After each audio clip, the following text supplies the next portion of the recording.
Good morning. I'm Grady on the chart, and welcome back. I hope you guys are ready to trade this morning. Remember, trading is risky. Do so at your own accord.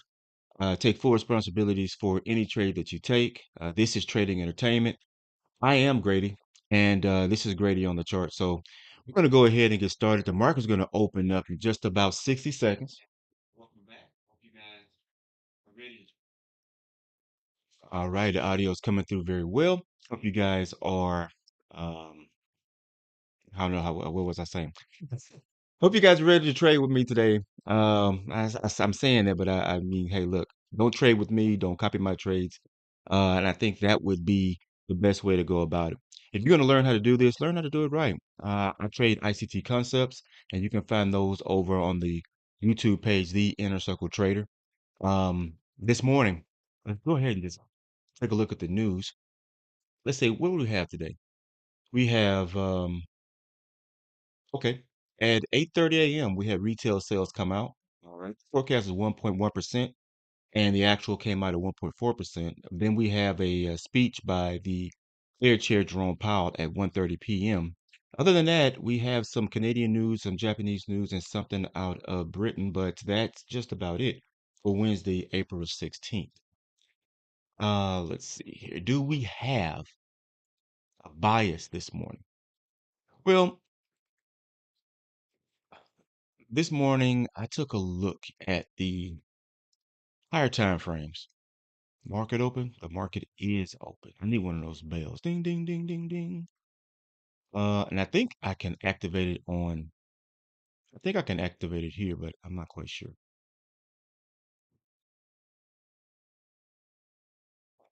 I need to be careful because we'll have a first presentation fair value gap before I know it. Excuse me. I wanted to give a very quick analysis, and maybe I should start at 8:25 if I want to give an analysis, and then I won't need to rush. You guys are like, hey, dude, that's like in house. You could talk about that some other time. And you're right. This is actually the only retracement that I was looking for this morning. I wanted to see us run up, hit the inside of that gap, consequent encroachment, and then do exactly what it's doing right now. I was also hoping to see a true first presentation fair value gap form. Okay. What I also am targeting, what we're also targeting, you and I, if you're doing this properly, is this volume imbalance. And so yesterday we closed here, and we opened a little bit lower. And so here's 50% of the gap that we left open. We dropped down into this small imbalance from the pre-market, and then we're rising. There's really a lot going on.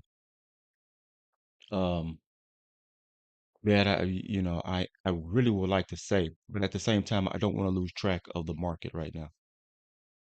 Um, yeah, I don't want to really lose track of the market right now.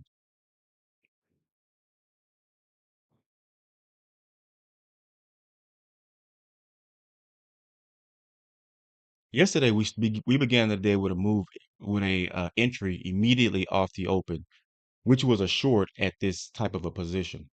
What I thought I saw and what I was looking at was this imbalance that we stretched through this move down, or this move up, sorry, this move up. Then we ran to this high, which is the high of London. We dropped right down, came right into this area, moved down. Then we turned over and we popped right up to this area. First thing that I'm thinking is, oh, okay, yeah, like it's like an inversion gap, right? So we went here, we went down below it, we moved up through it, we came right back down to it, we touched the high of it, moved up away from it, came down through it, then we moved up through it, moved back into it again. And to me, it looked like we were going to invert this level in order to move down. That was one concept.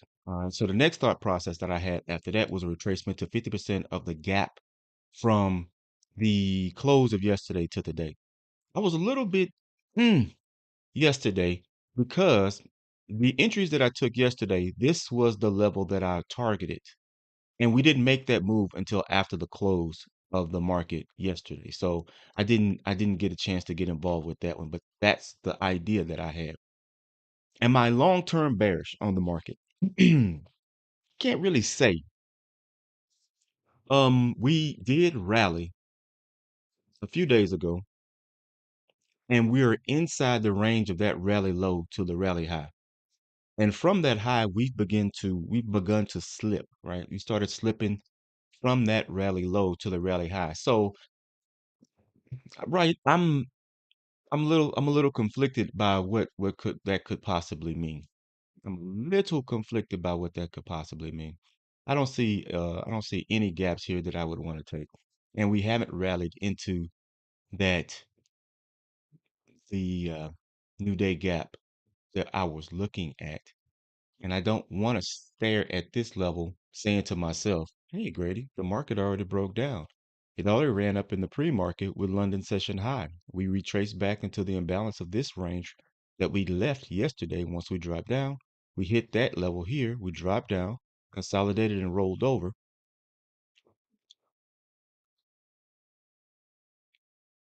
Mm. So what I took yesterday is I took a similar trade to this immediately off the open and I went short. The market rallied from that point. Okay. But the reason that I thought that that would have been a possibility is because, I mean, we've seen that happen before, right? The market immediately opens, we trade to a particular level, and then we fall. There's a small imbalance here in the pre-market where the wick of this candle is. We're failing and to get above this 1 minute candle. I said failing. I'm saying that before this, as I'm watching this candle, we are not moving above it just right now. So the ing in failing is a verb that I'm saying, oh yeah, we're not moving above this candle. No, I'm saying we're testing that candle, we're addressing that candle, but mm, there's no level on the higher time frame that I'm looking at right now. So off to the right, I'm looking at the hourly time frame. I'm looking at the 2 hour, I'm looking at the 4 hour, and I see the 15 minute. The high of this 15-minute candle is in the low end, the discount range of a small gap, 15-minute gap, and I call it small. That's when you kind of look at time in different ways on the charts now. Um, this 15-minute gap, we're just peaked right into the discount of it, and we have about 8 minutes for this candle to close. That's very interesting. The high of that wick is right here in this small 5 minute imbalance.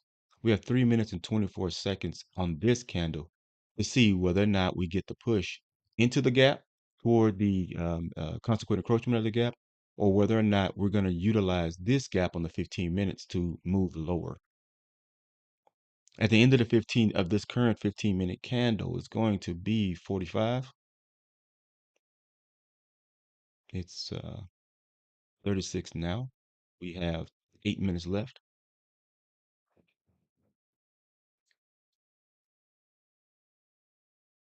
I'm still watching this area for that first presentation open up level, opening that sort of a open up range. Because we dropped back into this sort of a gap and then moved up, I am thinking of the way that we came in. We have this move up. We broke above that level. We closed. We turned over, dropped down, and touched this level, and then moved higher. On the lower time frame, to me, that's cool. That is cool. So we moved up again. That pre-market gap that we had stretched forward, we're at the high end of it. On the 15-minute chart, we're still below the consequent encroachment of this 15-minute imbalance.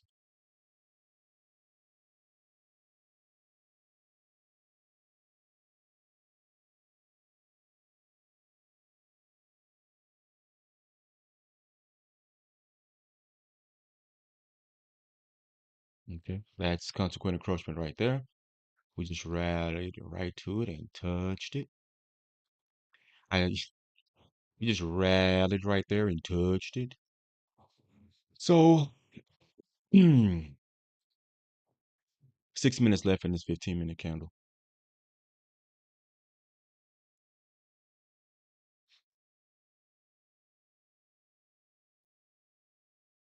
This market has really shown us a lot of different looks recently.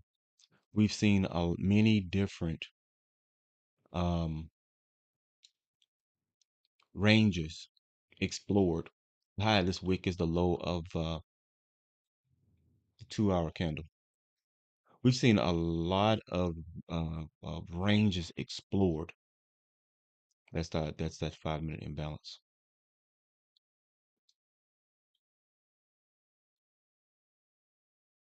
Is at the quarter level of the range. We close here. We open there.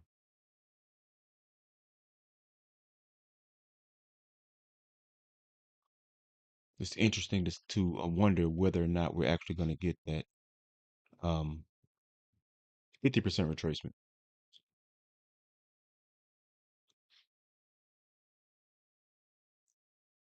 high to low quarter few water levels.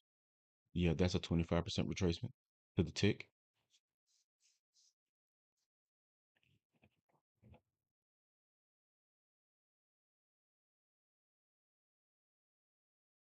I think one of the things that I find interesting about live stream or about streaming live is when I turn the camera on, it's it's right for now. It's just enough to um dissociate me from emotionally being involved in the chart.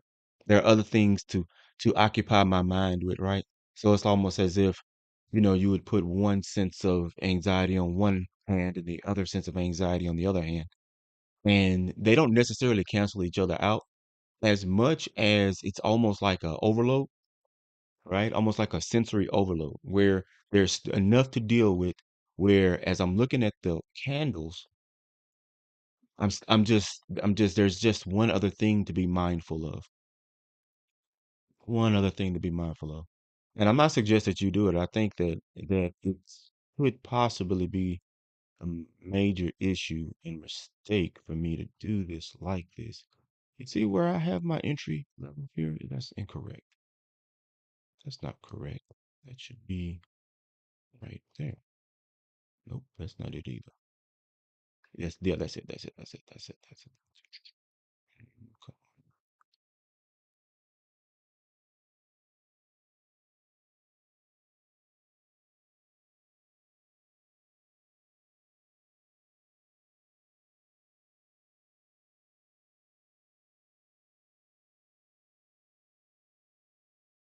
This is our second week here on YouTube. I want to thank everybody for all of their support. It's been it's been hard work, but I'm thankful for the well wishes and thoughts and prayers and all that sort of stuff. I really do appreciate it. Now, looking at this chart, we have a slow open that I need to be conscious of. And I'm just watching the high of this 1 minute candle. Again, we could make a slight move up. It could be a 25% retracement. That's permissible. It could also be a 50% retracement. That's also allowed. It could be 75%. It can be a 100% retracement. But I'm not looking for the short leg. I'm looking for the longer leg, right? I'm not looking for the retracement. That's my trade. Oh, excuse me. I'm not looking for the retracement as my trade. I'm looking for the price expansion to the next range, if that's made available to us today. Now, one of the things that I am watching is that we have two up close candles in this range after the move down. So, did we form a higher time frame fair value gap somewhere where the high wick of this candle represents the gap, or the move down in the Asian session and the pre-market created the gap that we traded to with the high of the London session. Now, post closure of the 2 hour candles, which are two consecutive up close candles, now we have sort of a fade to the downside, which would create a higher time frame order block that we would be operating in. Excuse me.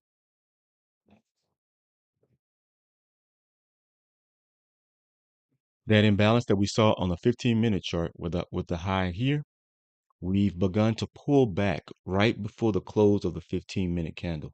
So we have 1 minute left in the 15-minute and 1 minute left in the 5-minute candle. And so prices started to kind of pull back here just a little bit. And I am watching to see whether or not this is the beginning of the downward move, or because of the expansion in the pre-market, are we going to go through the idea or the process of consolidating in the New York session and then delivering in the PM session, right? So we had a lot of movement last night. And because of that, as you know, have we returned the car home with no gas in it? So you might think you're going to hop in and drive it too, but there's going to be a waiting period because you have to refill the tank, right? Because it looks like they were driving around all night and they try to leave us out.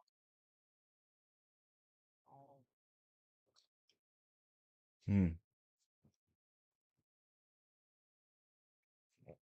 Okay, so from the consequent encroachment of this level that I had considered to be an inversion gap, we move down, right? So we have this high. We have these two candles move up on the 5-minute chart. We close here. There's a gap there. We have a wick into that imbalance here. Then we turned over and dropped. Because this wick touched the consequent encroachment of that level, now all of a sudden my bearish antennas just started to really, really wiggle and say, oh, buddy, look what we have here. Look what we have here. Now, could this be could this be manipulation? I think maybe this leg to the upside was our manipulation extension. We are now below the closing price of the 15-minute chart on this new 15-minute candle, and we're moving lower.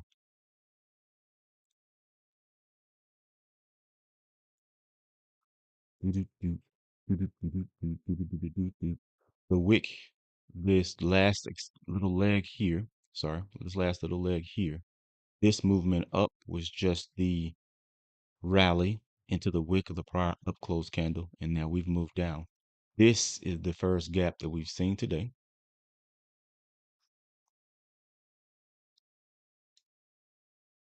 Control, see, let's lock that in. This is the first gap that we've seen today.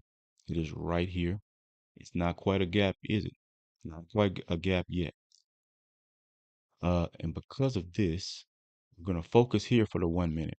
I had this on regular trading hours so I could see where the market began, and then that I wasn't targeting an imbalance that was in the pre-market. Just wanted to kind of isolate this.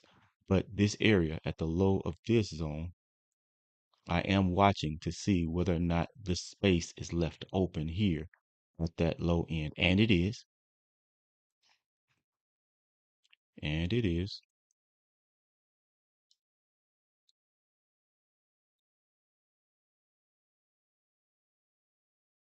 All right. Put my stop loss up here. Take profit down here. I'm gonna put on the sell, and then we'll leave that in place. We never retraded to that gap. We haven't retraded to that gap yet. It is still open. That small imbalance. That's the first presented gap that I've seen today. And yes, I did have to catch my breath. I did have to catch my breath. All right, so it's still open. Expanded, expanded. I'm really there, not really looking for a deep push higher. Just maybe just a run up, tap me in, and then to get us to move down a little bit further. I do.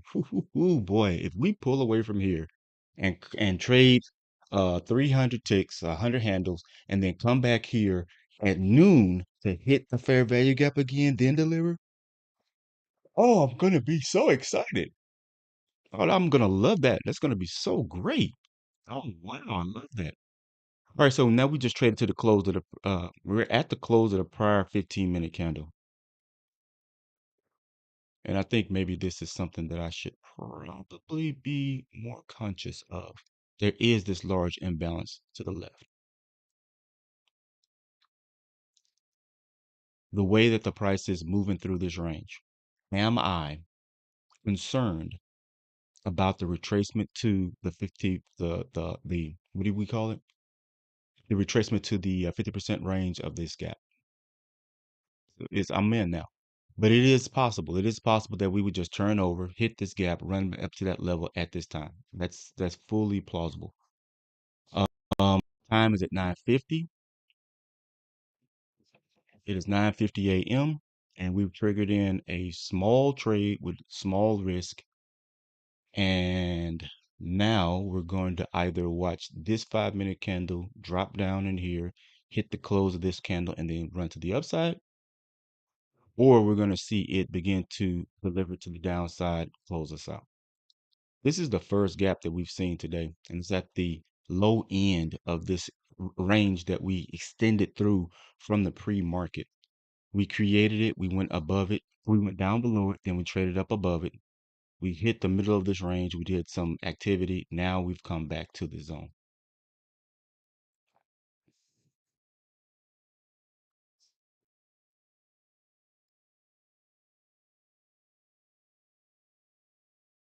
Five-minute candle drops way down here. We haven't closed below this one yet, but we've dropped in.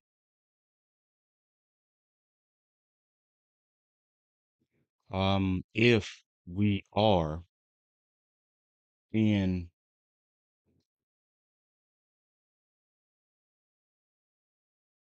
if we are in the process of moving much, much lower from here, if we are, because we haven't confirmed that just yet. This thing could turn right on us, turn right around on us, right after trading into this level and then dropping down, and it could turn right on us and it could come right back against us. So we're just watching, right? We're just watching. That looks textbook, right? That looks textbook something something. But the only thing that I don't really like is, and you'll notice this as soon as I do it, is this. You see that?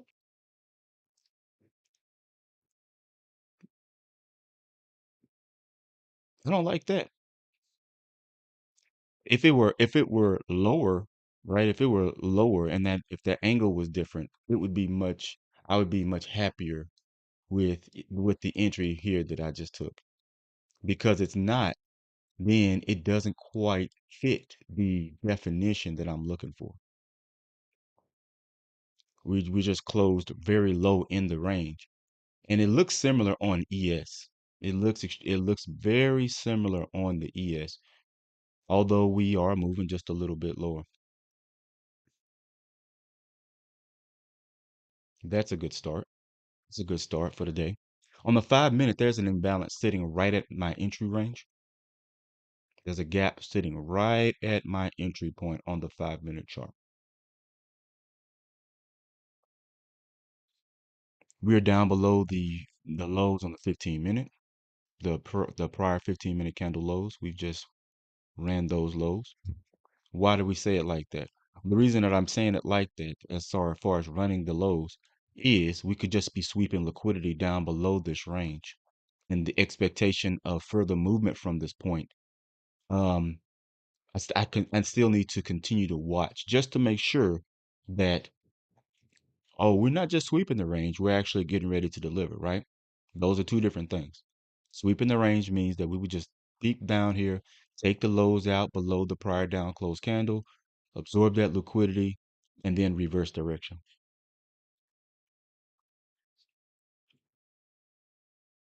Until you know, if that makes sense. Until you've watched it many, many times and more times than me, and then you know, right? You've been able to now see here's the low of London. Let's see what happens if we can get below London's low. That's a good place to go. On this retracement, if this does deliver, this could have possibly been a better place for me to uh, scale in. I could have pyramided in or scaled in at that point. I have not because if you remember a video from last week, um, after the second release of the tariff news with the tariff news, after the excuse me, after the second release, what did I do? I came back in the market and I took another trade or two, and it Yeah, it did some damage to my account. And so that from that point, I moved away from the minis and I slid over to micros to reduce my risk and to get myself back into position so that I could put on that type of risk and it really would make a this is a kind of phrase that's difficult to conceptualize that would make a difference, right? So I've reduced my risk in order to address my drawdown, and I'm trading more defensively. Now that we've done this, I'm gonna move my stop loss down. Although it's premature, probably shouldn't have moved my stop loss down until after we've either retested the 15-minute close, right? Come back to the 15-minute close, or retested the 5-minute areas, right? So my stop loss is just above this high, and I'm going to leave it there for just a while. I don't want to run the risk of drawdown, but I need to stop playing with my stop loss. I'm gonna put it, see, because that gap is right there, right? So I'm gonna leave it there. The gap is still here. That gap is still there on the 5-minute chart. So now we're in the body of the lowest 15-minute candle in the almost, right, sorry. This is the lowest closed 15-minute candle since this move down, right? This candle here on the 15-minute chart. The low of that candle is the close. Sorry, I say low, I mean close. Close of this candle is here. So there are two things that we could do. We could either test the mean threshold, or we could test the closing price of that candle, and we'll move on from there. So what do I believe that we're going to um spool at this point? All right. Do I believe that we're just gonna keep on going, keep on going? I have a vague feeling that we set up a higher time frame fair value gap on the other day. Now, I'm saying these things like this because no, I want you right here. Thank you. I'm saying these things like this because they're all speculative, right? This is speculation at this point. And what I mean by that is when I use the term fair value gap, I am using it in the terminology of a gap with a retracement with levels in it and then a displacement. And what I'm gonna put on the screen isn't really gonna make a lot of sense unless you've traded gaps or you've traded this stuff before, right? So the area that I've marked out on the higher time frame was the space between this move down and this move up.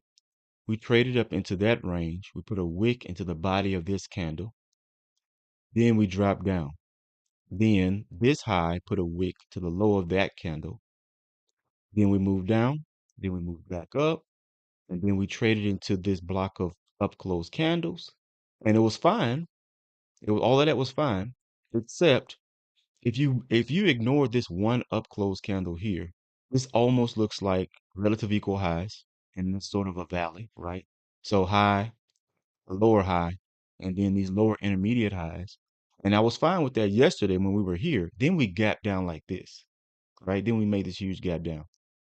I'm watching price here out of the corner of my eye, and it has turned over in the body of this down close candle. And we did mention that, right? So mentioning that price could just turn over, pop right back up, reverse, and go the other direction. Well, then, Grady, why don't you take the $116 and then take that? Well, waiting to see what happens as price matures. It's coming right into 10 a.m. Is there a fair value gap in this area that we traded to at 10 a.m.? Well, I don't know. There could be. It could be just an order block trade, right? We could have just traded to the order block. Now we're looking right back here. What do we see that should, could, or would send price higher? What are we looking for? Through this area. Is that small imbalance, these small imbalances, or are we literally targeting the order block on this time frame?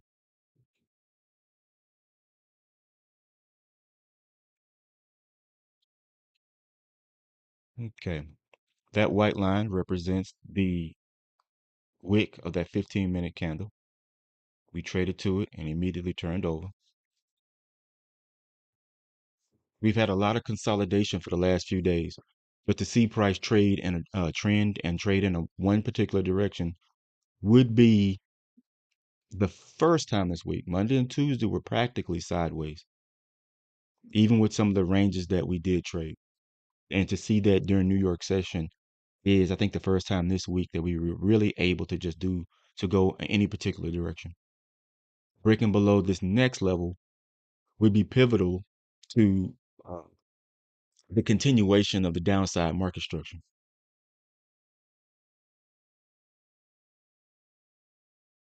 And then we'll just hold our position. So that's what I was looking at. Whether or not that is truly a higher time frame fair value gap, I'm convinced of it. I was looking at the Tuesday high, the Tuesday low, the mean threshold for Tuesday, and then the Tuesday close on the daily chart, and we've ticked many of those higher time frame boxes.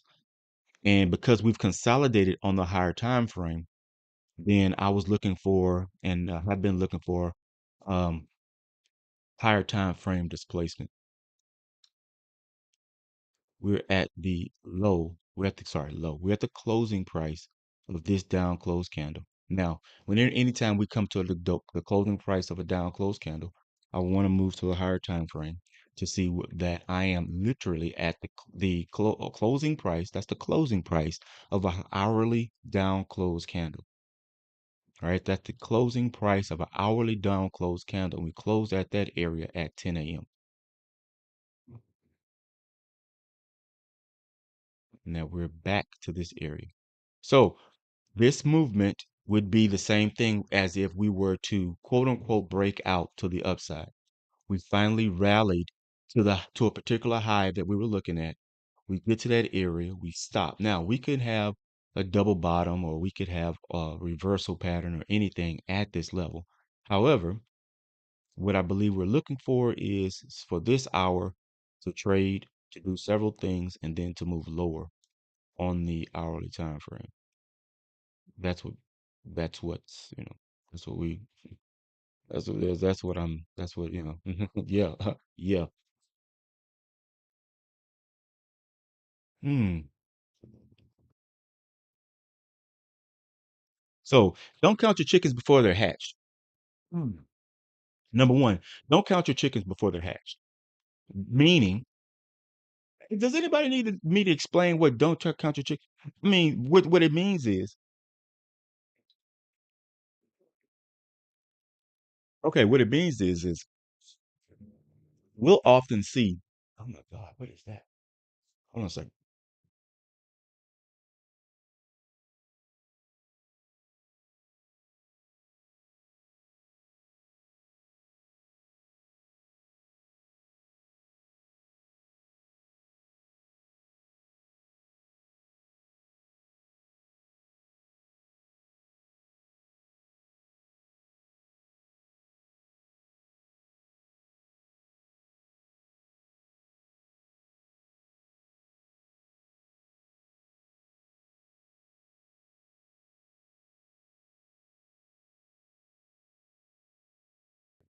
Oh, okay.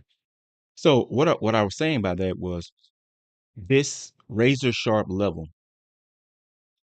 I see how all of the prices are closing exactly at that level. Um, that oftentimes that is a sign that price does not want to go below that level. So a lot of times we will see that, and price says, "Oh yeah, no, we'll put wicks below this level, but we're not going to close below this level." Right? That's what I was saying about don't count your chickens before they're hatched, because even on the higher time frame, we can see this across all of our charts, where there will be a level where we'll have bodies all closing at exactly the same level. And we could have wicks, 10, 20, 30 handle wicks extending well beyond these levels. The bodies all close at that level. And then we'll see price reverse from that point forward. So we'll need to wait here to see whether or not price goes ahead and confirms that we're allowed to see lower prices at this point. We're still holding our position. We haven't moved our stop loss, but I think that I'm going to go ahead and bring our stop loss down to give us just a little bit of something for staying in the market this long. So we took a trade and we stayed in it this long. Price could reverse on the higher time frame and say, look, I never touched the 50% level of that new day opening gap. So I'm going to go back that direction and I'm going to do that. Then, now that I have these relative equal lows, I'm going to come back later and take that out. So let's reverse, go back up. Now, there's no reason for me to give the market anything, right? There's no reason for me to give the market anything. We'll take what we can take, and we'll say, thank you very much. We appreciate it. And then we'll hold our position for just a little while longer. Again, I got myself into this situation, so I have to patiently endure this situation. Right? Situation. And what I mean by that is had I not overtraded on a day where I stopped early and I cut my losses, I said, doggone it, it is what it is. I'll accept this loss and I'll walk away. Had I continued this idea and concept of I'll walk away, then today I would be watching myself take profit on a mini. Then I would say, dang, that was a great day. I would turn the computer off. I would turn the stream off. I'd say, whoa, we traded for 37 minutes, a 37-minute stream. I am done. And then I'd be on my way. I'd be on my way. I would take my dog for a walk, well, I just kind of had just had breakfast right before the stream started. So I probably wouldn't go eat right now. Yeah, at my age, this gut just grows. It just grows. It just grows. All right. So that is interesting. That is interesting. Wow.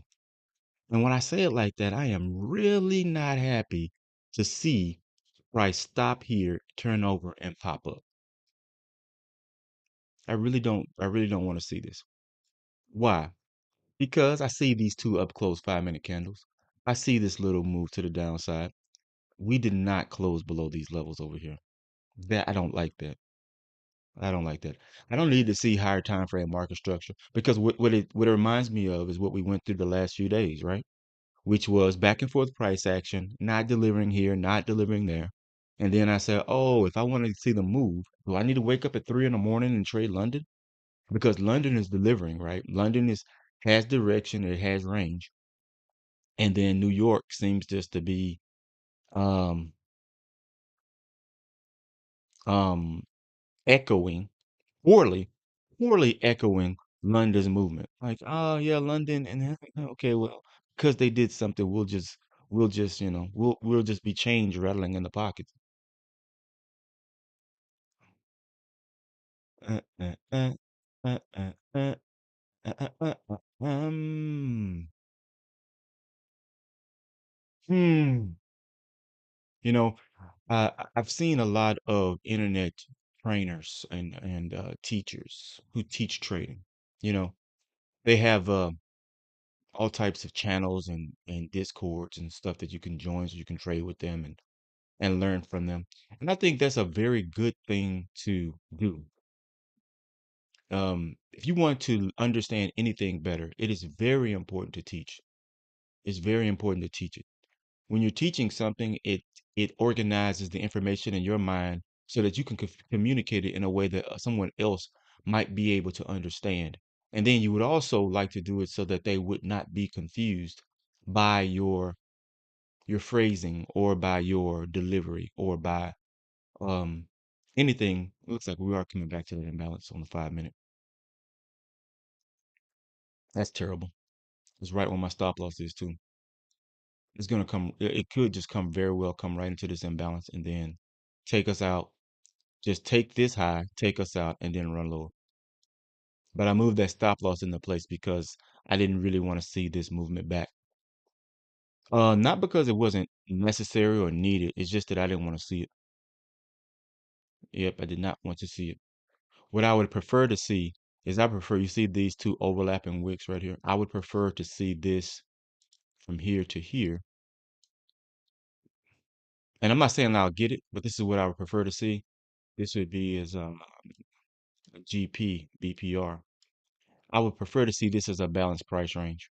That we would put a wick above this level, that we would stay below the mean threshold consequent encroachment of that gap, of that balanced price range as price moves forward and then moves back to equal distance in that range. And then I would prefer that price move away from that spot to the downside. That was that, yeah.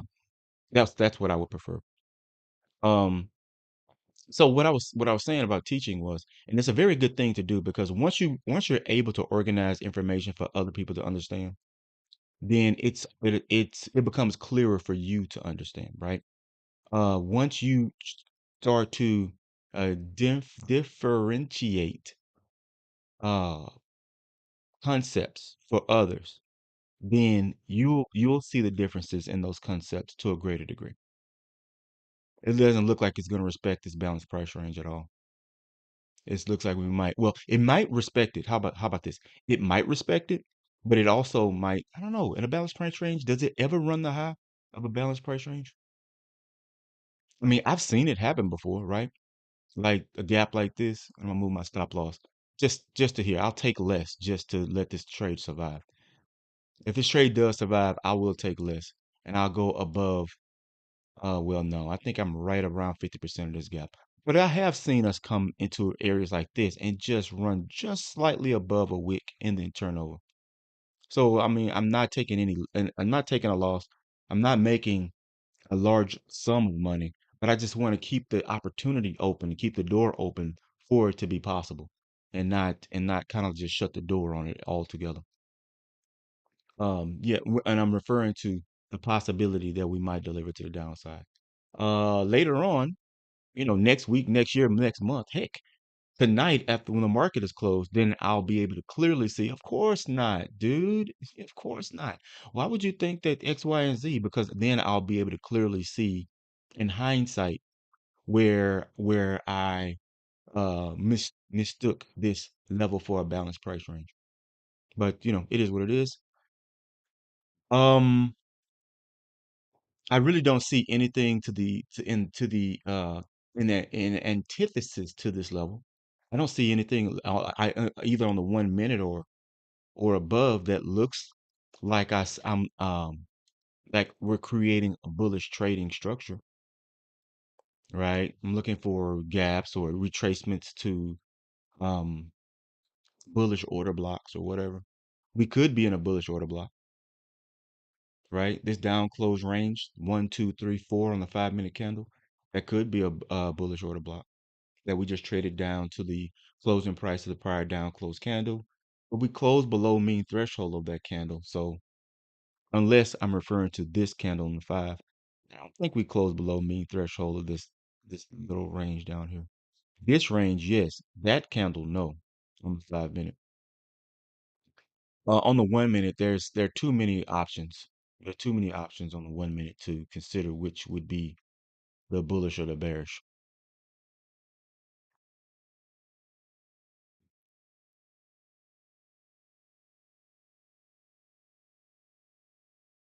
There are 2 minutes and 30 seconds left in this 5 minute candle. I wouldn't call it the middle, but we're approaching the middle of that candle. We have the opening price and the low and the current low. If we're going to make a little short-term high on this candle and turn over and get back down to the downside, that'd be great. It would be laughable if we came up and stopped me out, and my stop loss is the see because my stop loss is where if this were a what do you call this thing?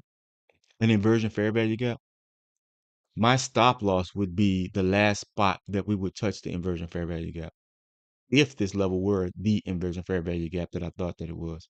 And I think that that's funny because sometimes we'll do this subconsciously or consciously, and we'll think, wait a minute, why would it come exactly to my stop loss and just touch my stop loss and leave? I mean, because that's literally where I put my stop loss at the area because normally before a um I say that was the gap that I was looking for, right? Normally before we leave an inversion fair value gap or an inversion gap, we touch the low of it once or twice, or we come very close to doing so before we leave that area for the day. Now, price is turned over, and again, I'm looking here on the 1 minute chart. We're jumping around the chart, and you have to remain mentally and visually nimble and not just, not take your trade and zone out. There are things that you have to do while you manage.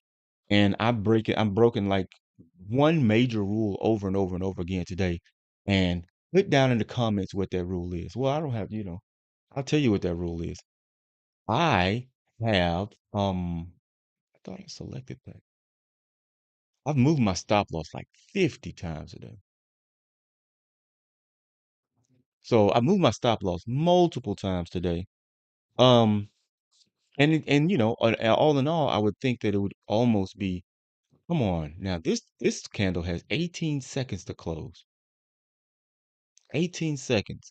And in 18 seconds, what I would love to see is I would love to see a nice little profitable day for myself.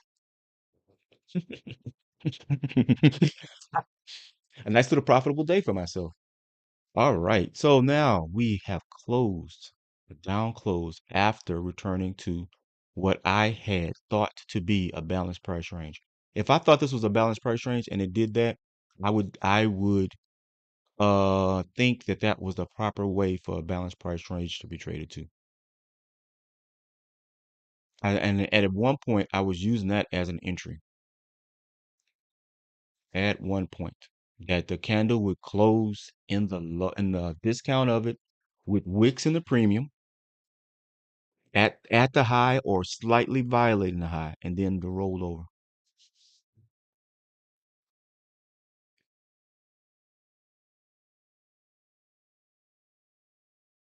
I'm not quite sure even what I had targeted in mind as a profit target, which is irresponsible, right? How do I know I'm there when I get there? Well, I really don't know if I'm there when I get there. As you can clearly see, what I do is I am more concerned about am I entering my trade at the spot where other people are entering in the opposite direction, right? Have we traded to the spot where institutionally they would be moving the market in the other direction? That's the thing that I'm the most more concerned about.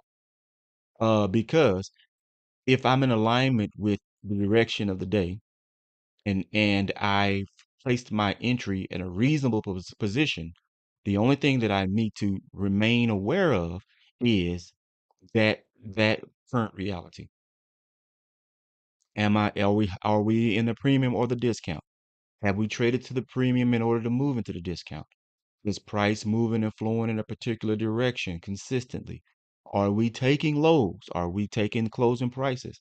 Now, I prefer to see us close below the other prior closes. Those things are very, very important to me. This candle consolidating in this range. What does that make me think about? Well, that makes me think, what area are we trading to that price is reacting to? What are we reacting to at this point?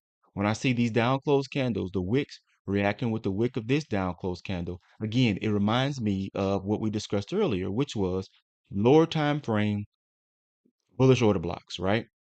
So now I'm thinking to myself, are we validating, right? Are we validating this range as the bullish order block?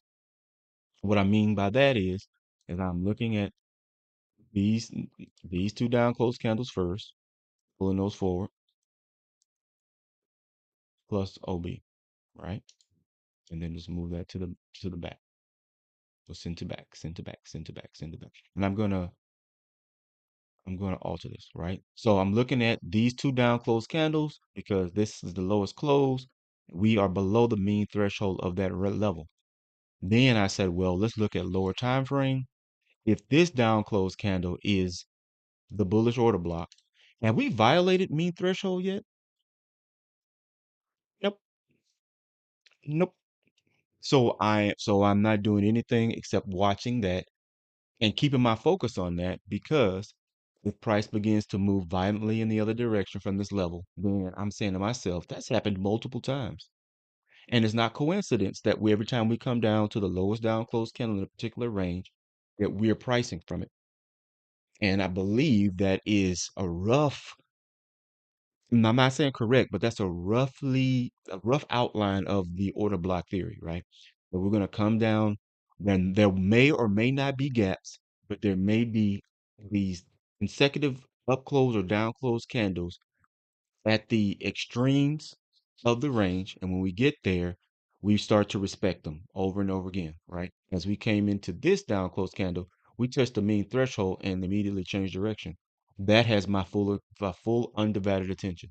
That makes me think, what? We have 33 seconds left in this 5 minute candle. And wait a minute, is this next candle closing lower or are we moving higher? You see where the focus is, correct? The focus is getting down past the closes of candles that would otherwise send prices the other direction. Now I'm thinking, okay, well, I can't truly see the bullish entry here. I can't truly say, oh yeah, I've been targeting that bullish entry since, pre-market. I'm ready to get in. I can't see it. So I'm not going to flip my bias. But I would get out and I would go to the sidelines and I would try to reevaluate from scratch. What am I missing? What did I not see? If this was validated, why is this not validated, right? And I'd have to go back to square one, take take my risk off the table, and then reevaluate. See, this is what I'm talking about. We respected the mean threshold of that down close candle. From the high to wick to the low, we traded exactly to the middle of it and then sent price back to the upside. There's a small imbalance right here. Here's the low of that 15-minute. Here's the, sorry, not low. The closing price of that 15-minute. Nope, that's wrong. That's wrong. Should be on 15. That's an hour. There's the low end of that 15-minute candle. Will we show respect to this up close candle? We put a wick to its body. We drop down, close, open, reversed. And I know what you're thinking. You're saying greater, but you still haven't taken your trade off. And I haven't. And I haven't. And the reason that I haven't is because we're in a position where if we came back all the way this way, it's gonna take me out. I'd be fine with that. Well, greater, what if we just trade into that gap? If we're just trading to that gap, we're gonna trade to the low of that. Then after that, what do we expect to see? We expect to see low resistance liquidity. After that, we're expecting to see lower resistance liquidity. If we begin to see lower resistance liquidity after that point, then we'll be going to the downside in a much more agreeable way, where there'd be less back and forth, it'd be less watching, less stress. We'd be beyond certain levels, and then we'd be delivering for the day. Now, again, it's 10:21. At 10 a.m., we dropped down to a particular level and we started moving around, but we never truly really left this range. And this is what I did not like about all of the movement in the Asian session and in the pre-market, because that means in the morning session today, we have to deal with back and forth price action. Well, Grady, if you would have traded a mini, then you would have been out by now. Yes, but I'm not trying to trade the short leg of the day either. If we are stuck in the discount of London session, we haven't moved anywhere. We haven't even left the discount of London session. As soon as we opened, where's London? Where's London? Where's London? Where's London? Everything we've done has been in the discount of London session. So that to me says that to me is a sign of, you know, price just being held in place. Because how often is it that London session is larger than New York session, right? So now that we dropped down here and we've tapped off of that mean threshold and we're moving back to the upside. So where would I what would I expect to see at this point if we're really going to get bullish right now? Well, what you would expect to see, Grady, is you'd have to expect to see on this higher time frame, we would have to create some type of a bullish fair value gap, a large one, massive bullish fair value gap. Then we would trade back down into it, and then we'd have to get on our way. On the 5 minute chart, We have 1 minute left. We've traded back into the wicks of the prior up close 5 minute candle.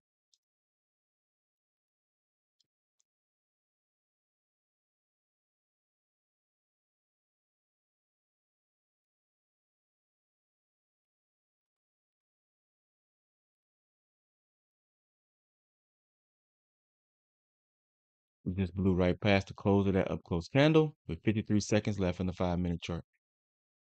The hardest easy money there is to make, and now we're pushing, which leads me to believe that these were, if not longer term, but they were short term bullish order blocks to send us back to the upside. We got down to that level and price would not allow us to go past. It was not allowed to close lower than this. Then we turned over and now we moved back up this up close candle. And that back and forth price action, my friends, is just the definition of frustration.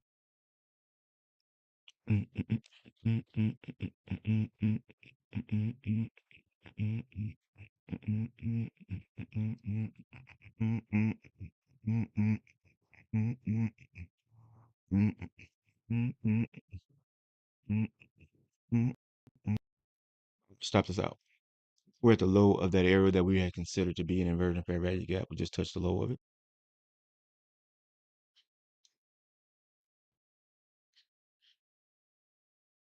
I'm watching now for some type of fair value gap to be formed here. So technically, that moved like a balanced price range. And what do we get from that? A delivery back down into the order block. And then we popped up. Now, from this point, I really don't have I don't have a I want to say a dog in the fight.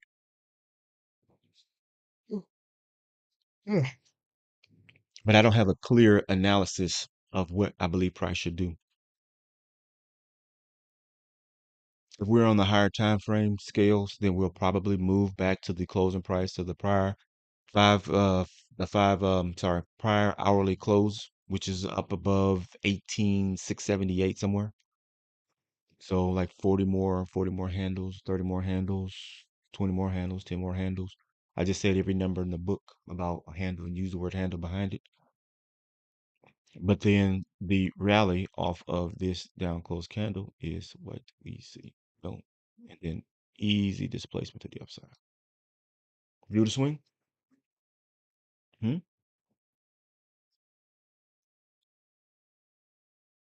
Straight to the body of this up close candle on the 5 minute chart. I don't know why I'm looking at the five here and here. That's interesting. Very disorganized. Thank you very much.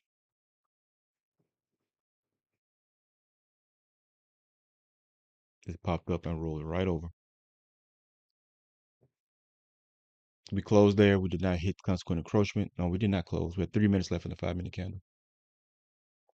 3 minutes left in the 5 minute candle. That's what we have.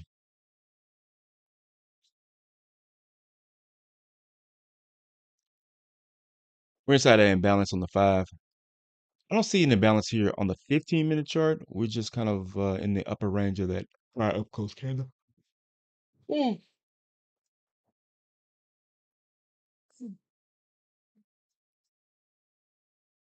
Remember I said that last touch of that area right there? I mean, it literally we just turned right around and we touched it. Let's see if that means anything. Because there's an imbalance here prior to the move into. And if we were going the opposite, if we were here, then I would have definitely had bought if that area had, if we had popped out to the upside and then created this type of imbalance that looks bullish, then that would be a sweet area to buy. Mm, I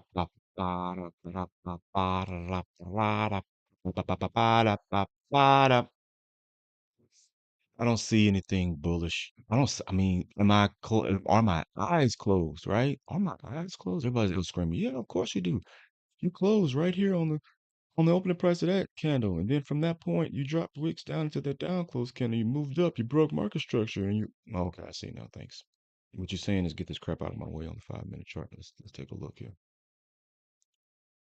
Let's start from scratch. Let's reevaluate from scratch. Yeah, I'll get rid of that too. Let's reevaluate from scratch. Oh, oh.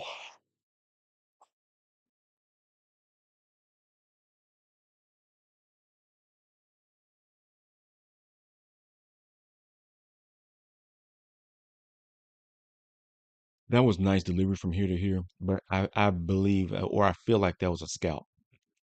And again, I don't run a scalp price. I want to get in whatever the move is for the day. I want to get into it. However, however, I believe that move is going to be to the downside. And because I said the term believe, or instead of I see that we're going to be moving to the downside, then I don't really want to take the trade. I really would like to be able to see, yes, we've come right here into we've come to the close of this up close candle, like right here on the 15, right? Which is one of my concerns. Wow, okay, yeah.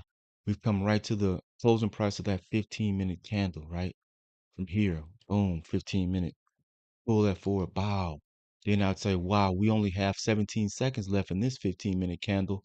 That's it, right? Then what would be the next step? The next step would be, well, open up the next 5-minute candle. I am watching to see whether or not we respect the closing of the current up close candle because I don't want to be married to the bias, but I can't clearly see where we're going in the opposite direction, considering what London session did and what everything else did. Tomorrow, I'll say, oh, I see it. Tonight, even after the market closed, oh, I see it. We just traded to here, and then we traded to there. We respected the close of this up close candle. Then we broke down, wick, wick, wick, and then we've turned over. We're at the very low of this area that we had considered. Um, moving to this imbalance here, turned over, pressed up. See, this is what I need. This is what I need right here. It looks like we're about to give back the money that we just earned. And I've literally took a short on the retest of that area that I had considered to be the inversion fair value gap.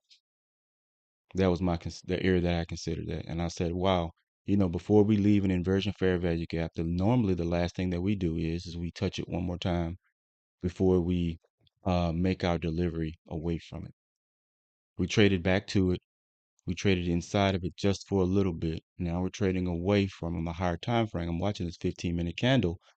The 15-minute candle put a wick into the wick of the prior up close candle, and then it began to descend. There is this large imbalance on the 5-minute chart. Okay. Um, we turned over on the 30-second chart, and we just hit this up close candle. Drop back just a little bit. All right. So I'm watching the lower time frames to see whether or not we begin to violate these areas. That right there is unfortunate. That's unfortunate because of that, right? So had we just begin to just descend, you see this some small area. If we just started to descend through that area, then I'd have been like, yes, right? Confirmed, right? Confirmed, right? But yeah, nah, it's not like that right now. It looks like I got flipped on the bias and I can't find my way into it. So it is what it is. Sometimes you just cannot find your way into it. You become committed to an idea. And regardless of whatever evidence is presented, your eyes won't accept that, you know, your eyes just won't accept it. That's why that's why we always talk about not over trading because when you become price blind or blinded by your own analysis and you're like saying, "Oh yeah, yeah, I see this, I see this, I see this." You become price blind. It doesn't help you to even flip bias. It doesn't help to flip bias.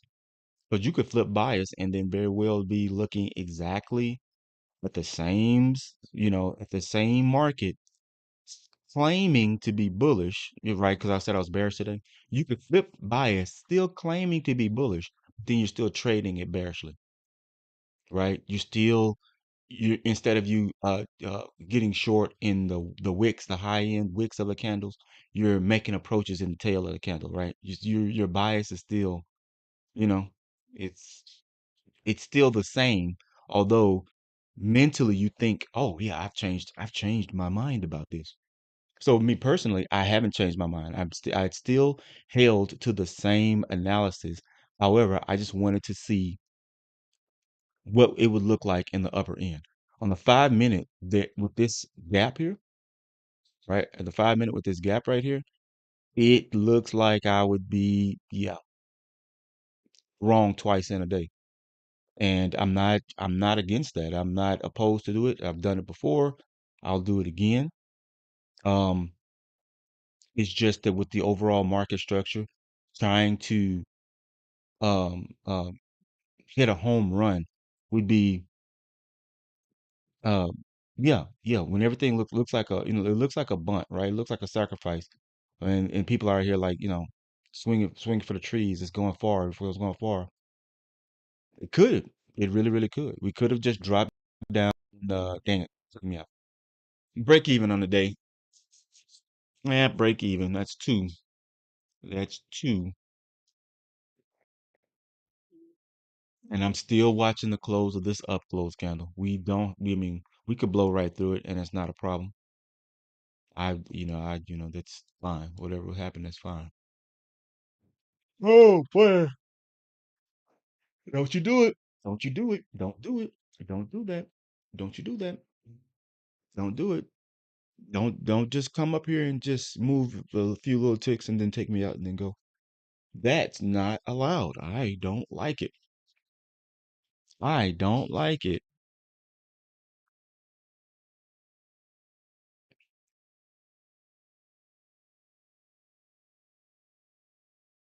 Bada, bada, bada, bada, bada, bada, bada. I'm loving it. Prices slow down to a stagnant crawl.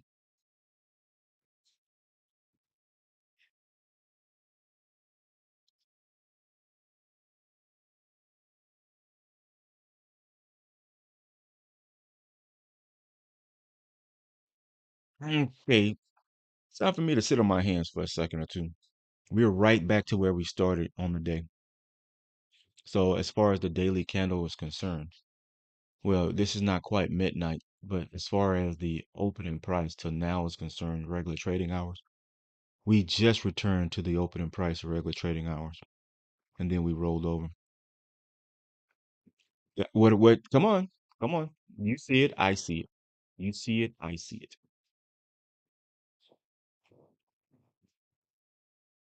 We traded to the closing price of that 15-minute candle once again. We did not go above it. We did have one candle that seems on the 30-second chart. Even here, this candle did close above the prior candle. We did close above that candle on the 1 minute. Up, up, up, and over. Ugh, up, up, up, and over. Should I fall for it again? That's a strange terminology. We have 2 minutes and 45 seconds left in the 2 minutes and 45 seconds left in the 5 minute candle. Okay. This down close candle, the 1 minute chart has just moved down below the prior two down close candles in this range. Okay. Pop right back up at 25 seconds left in this little experience. Okay.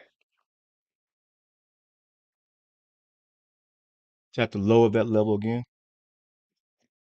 Mm, mm, mm, mm, mm, mm, mhm, mhm, mhm, mm.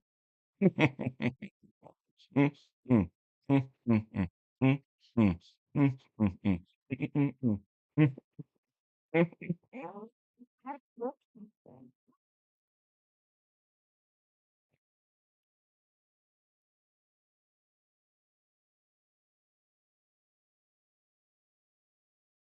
1 minute and 35 seconds left in the 5 minute candle. Is this candle going green in the last minute?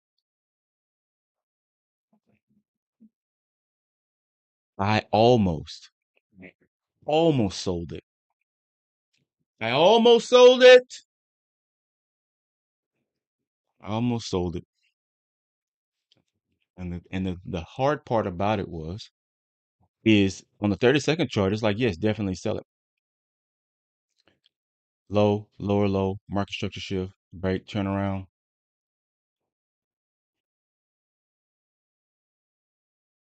Terrible grading. You're terrible, terrible, terrible, terrible, terrible. But I had to. I had to. And not because I wanted to. It's only the only reason I took this trade is because while I was looking here, I said to myself, all right, we did touch the low of that area that we said we wanted to see touched. But then I looked here, and then we moved up, and then we did this. And I allowed myself to be convinced that this little wiggle in price was enough of a market structure shift. And it was probably, I don't know, it doesn't look like it now. I feel very foolish now. I feel very foolish now. I should write this down in my journal. Aggressive entries.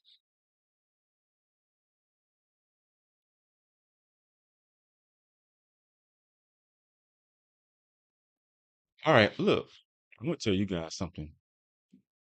I'm gonna say this very quickly, and this is the risk disclosure. Risk disclosure. You're trading on your own. You're trading on your own. You're making your own decisions to push that button. This is trading entertainment. This is trading entertainment. So, you guys be careful out there. If you cannot afford to, don't. If you cannot afford to, don't do it. I'm trading with very low risk, and I'm taking it slowly.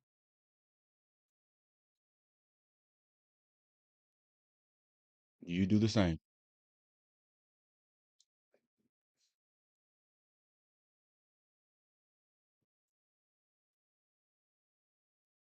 Ba ba ba ba da ba bow. Ba ba ba ba ba bow. Yeah.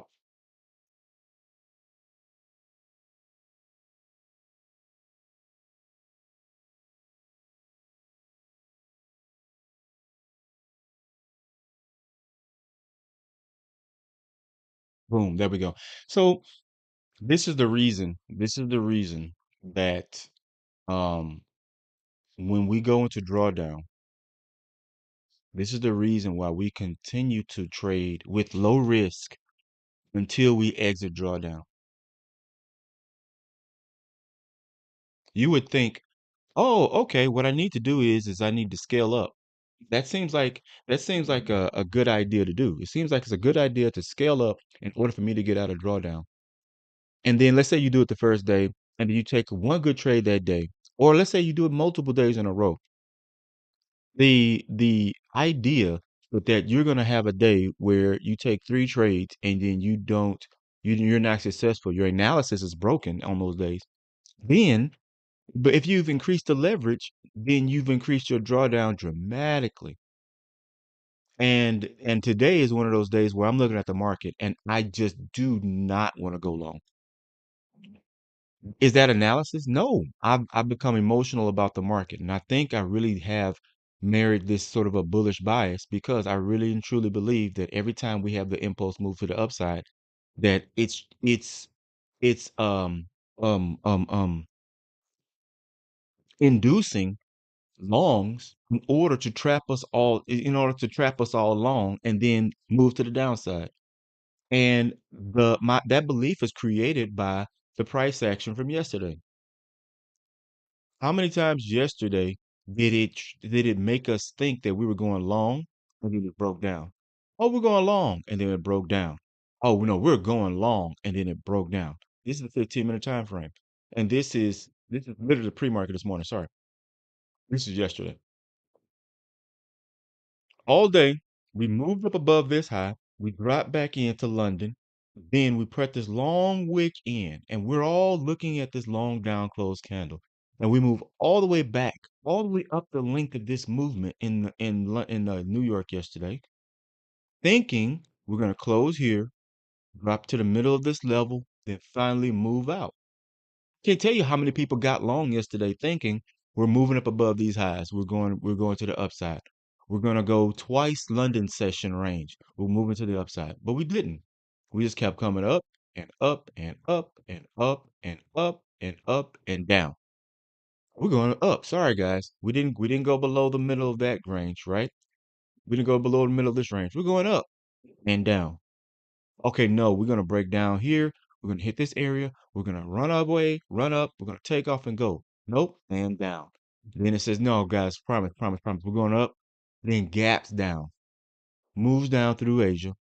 Low, high, lower low, higher high. Maybe that's the market structure shift you guys we're thinking about.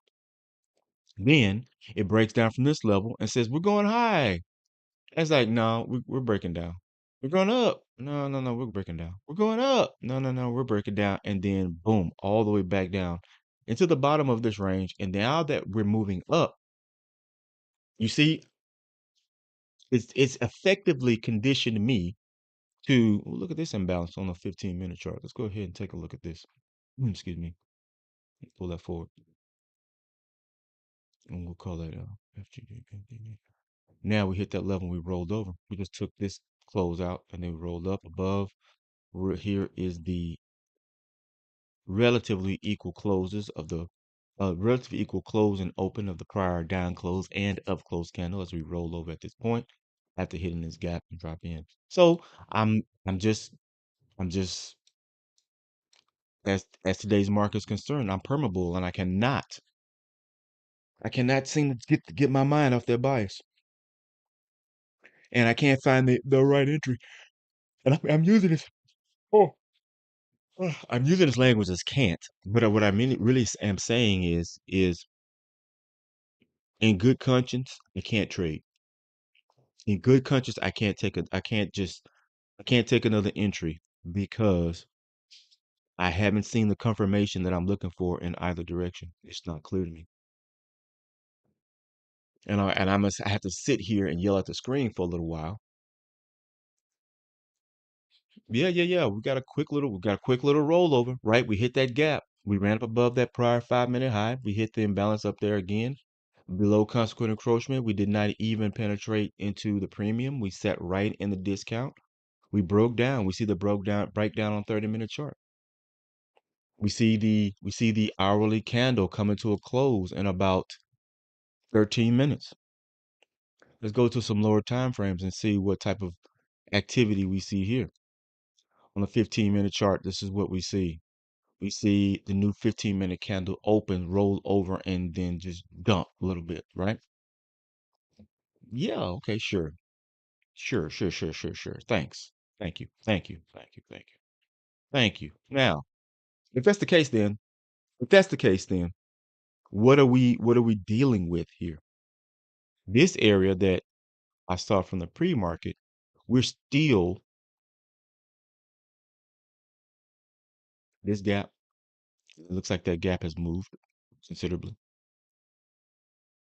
I don't know how I got to this area. Maybe it was the fifth on the 15. Yeah, there it is on the 15, right? The 5, it looks more like this. There's this up close candle on the 5-minute. We're going to pull, let's pull a little Blase Blanc. There's the opening price on that 5-minute chart. Pull that forward. We've not closed above that level. Every time we've come into that zone, we put wicks up and then we turned. So will my bearish sentiment be validated today? Will it? It's hard to say. It's really, really hard to say. Even as price has begun to do this at 10:48. What's important about 10:48? That's 2 minutes away from the macro forming, the macro beginning. And at this point, we're like saying, where, what are we doing? Let me hurry up and get to where I need to be, right? Like somebody's late for work.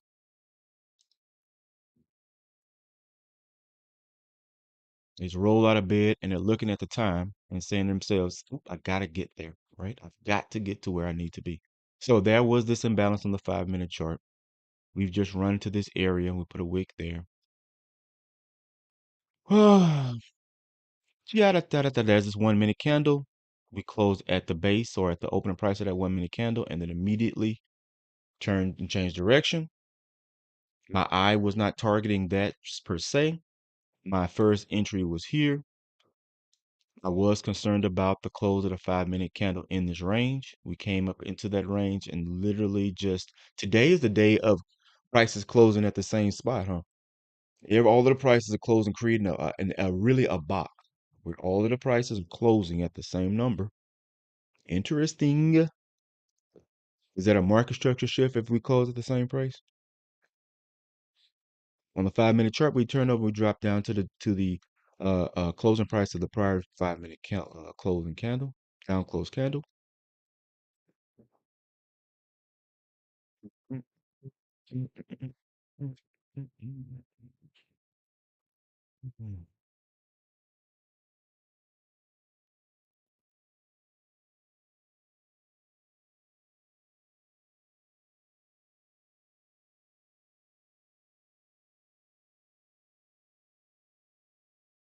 Okay. You know I'm bearish. You know I've been bearish. You know I've been bearish. You know I have been bearish. This 5 minute candle opens and rallies here. You know I've been bearish. And you know the macro just started at 1050. And it turns and it moves to the upside. But you know I've been bearish, so you can't hold this against me. There's a tiny little imbalance right there. We turned over inside of it in a 30-second chart. From that point, we've been moving down. We have long wicks to the upside. Ah, Grady.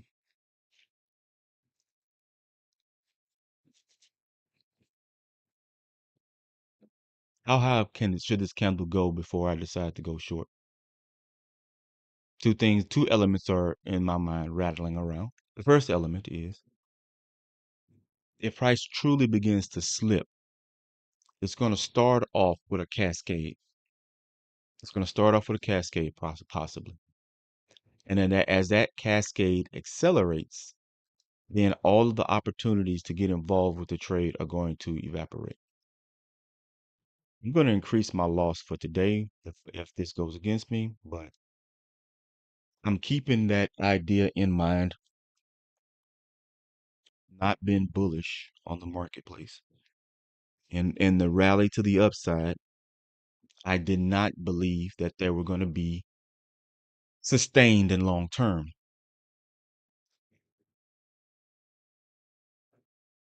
So it so the market convincing me to get short was not ever going to be a difficult thing to do. All it needed to do was show me some weakness, and I was going to go short because I've already have been retail rigged into. I've already been retail rigged into this type of trading right now. I've already been retail rigged. They did everything that they needed to do in order to get me to believe that the market was going to begin to descend. Even this fading price action was enough to get me to say, "Oh yeah, look how the market is rallying and then fading, rallying and then fading." And then they faded it into this low, and then they retraced higher. They hit my stop loss, and I would hate to immediately get back in, but I am bearish all day long. And ugh, I'm not at my max drawdown. Personally, my max drawdown is I don't know, because I'm trading micros, normally my maximum drawdown concept or idea would be $500. But it's taken me so long to even get near $500 trading micros. It's a very sort of um fast and free trading misconception. This close at this consequent encroachment. Like I said, I am bullish. I'm sorry, I am bearish. This rally to the upside does not seem to me to be the sustained move that I'm looking for. And I just need to grab one of these highs as we come into it. And this is going to be my last trade of the day. and the market could probably rally for the rest of the day to where obviously to the area that we were really had marked out, had earmarked. Oh my goodness. Allergy season is starting, and my inner ear is starting to just tickle for no reason. But the gap area, that 50% retracement level that we had earmarked all day, that we would come down here, do all of this activity to get to this level, then descend, right? Ah, look at this. While I'm talking, price rolls over and drops back in. And it is neither at 10:54, 11 a.m. We've been trading for an hour and 27 minutes. It really hasn't decided to go in either direction. It's just been back and forth in the discount of London session here, all through here, below 50% of London session. We just went back and forth in this range. And do I sound frustrated? Do I sound like they're just yanking my chain over and over again and won't give me the entry that I'm looking for? Yeah, they're gonna make me work for it today. They're gonna make me work for it. There's not gonna be any easy money. That displacement to the downside that we have right there is that additional trade where I said, oh yeah, I'm gonna get short. It just retraced back to this level and then turned over. But where am I? Where's my entry? My entry is stopped out right here at the second time we crossed over and then it dropped down. Am I gonna chase this price? Well, it's not gonna give me another move to the upside. It's not going to. You see this level here? At this point, it's not going to give me another move to the upside. This is all we're going to get as far as moves to the upside is concerned. No more, no less. Oh, there is more. Oh, and look, who's tilted? Somebody accused me of being tilted. Full tilt. Yeah, practically. I'm so tilted I can't take the trade. I just have to look. It's true. I'm so tilted that I can't take the trade. I just have to look. I just put that white line on the screen and I'm just going to look. And I'm going to look at you guys. I'm not even going to trade it.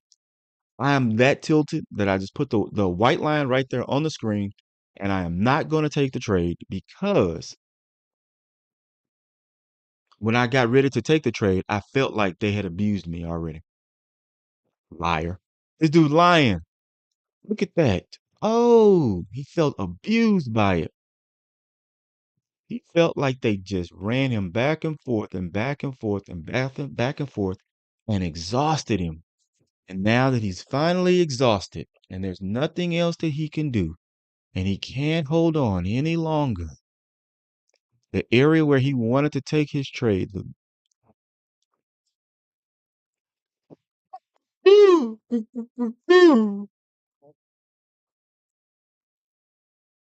Hmm.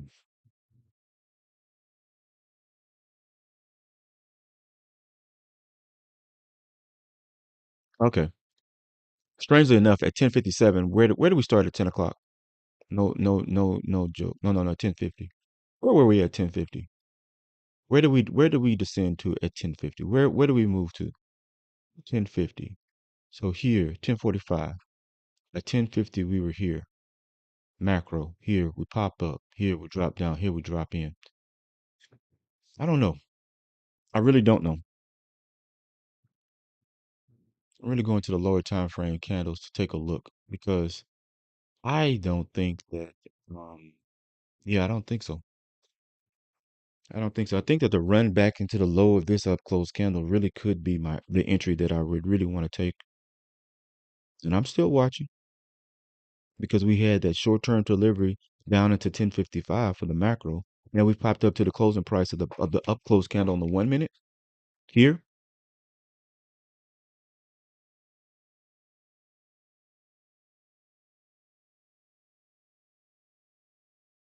Mm,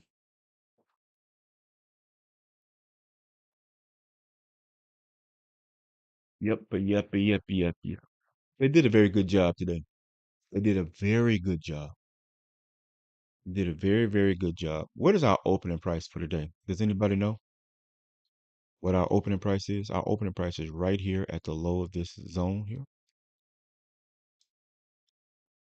Yep. Our opening price is right here at this low.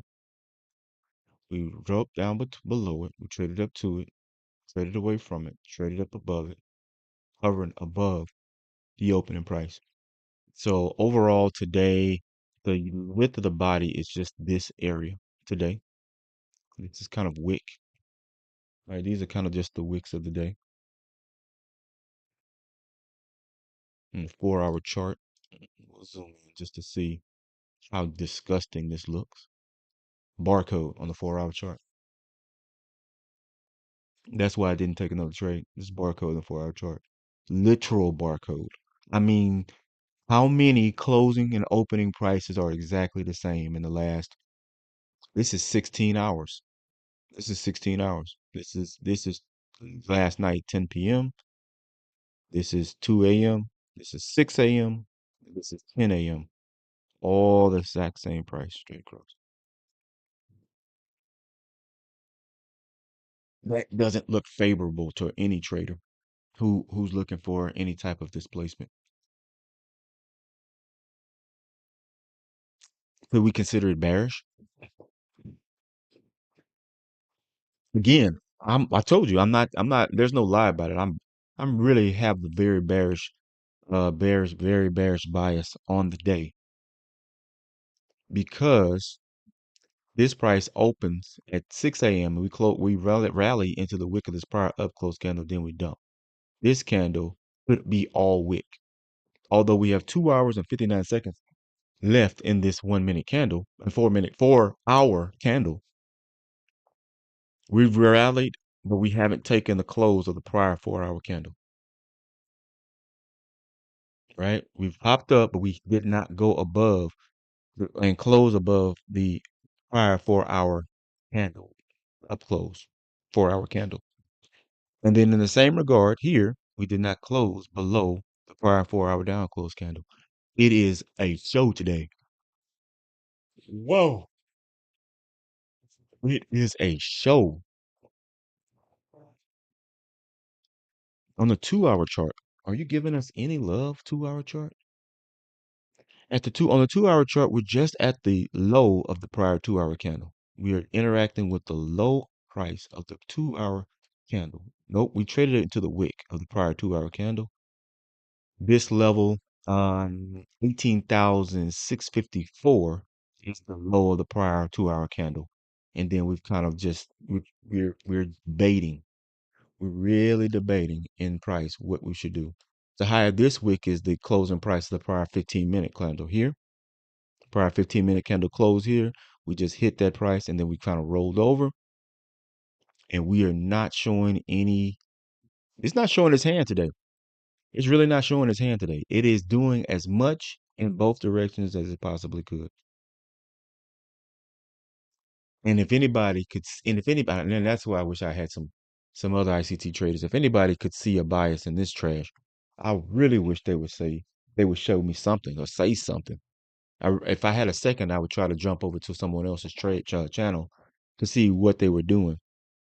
Because if they had any indication, you know, beyond what I'm saying, then I'd be like, yeah, okay, now that you say that, I see that, right? But on your own, when you're trading your own chart, you're trading your own accounts, a lot of times you're going to be in a moment like this where look, oh, wow, we're at equilibrium. On the 15-minute chart, I am still bearish. Buyer, buyer, buyer, buyer, buyer, buyer, buyer, buyer, buyer, buyer, buyer. That's what me. That is me. This movement to the low, as this candle comes down and takes out these lows, and then we move back up here and we don't take out those highs, and then we turn over and we drop back in. That's showing me that maybe this 15-minute candle is going to be the one. It's going to be the one. But hey, look where my hands are. Look where my hands are. Look where my hands are. Why? Because there's such weird price action. I would do better just to scalp the move after it begins than to try to get involved here in the middle of the consolidation. But Grady, what if we're at the high end of the This is the high of the 5 minute candle here, that white line. We just touched the close of the 5 minute candle and then we turned over and dropped back in. Yes, it looks extremely bearish. But how many times have we seen the signals and it's not delivered?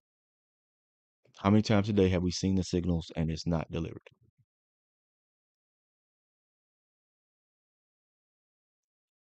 Okay. Here is the closing price of that self same candle, of that same one. Boom. We just came to that level and we stopped here with this up close candle. I'm gonna on my other chart over here, I'm going to, sorry about that. I'm gonna take a look at the ES. The ES overall looks bearish. We've not been able to take the highs of the prior up close candles. We traded into the close of those prices. This current candle traded and made it relatively equal high to the prior up close candle, but did not violate. Turns over, drops all the way back in. On the 5 minute chart, there are 10 seconds left on this 5 minute candle, and then we're approaching and sliding down to the opening price of the prior 5 minute candle on ES. NASDAQ has just dropped right back in. Then we popped up.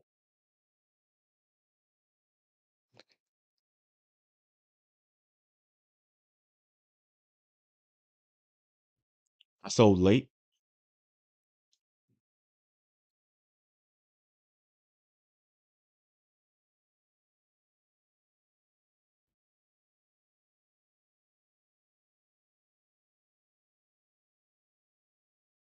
My stop loss is above the opening price of the previous 5 minute candle here. Can we run back up here and take my stop loss off it and then go lower? Yeah, we could. We could. Now I'm looking at it's 11:05. There are 5 minutes left in the macro. We've done all of this as we rallied up through from 10:50 to this time.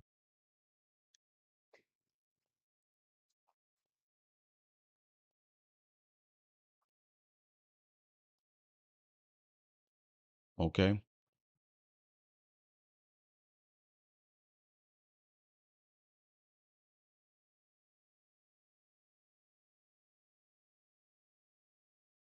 I realized it was a extreme possibility or probability that I'm going to be um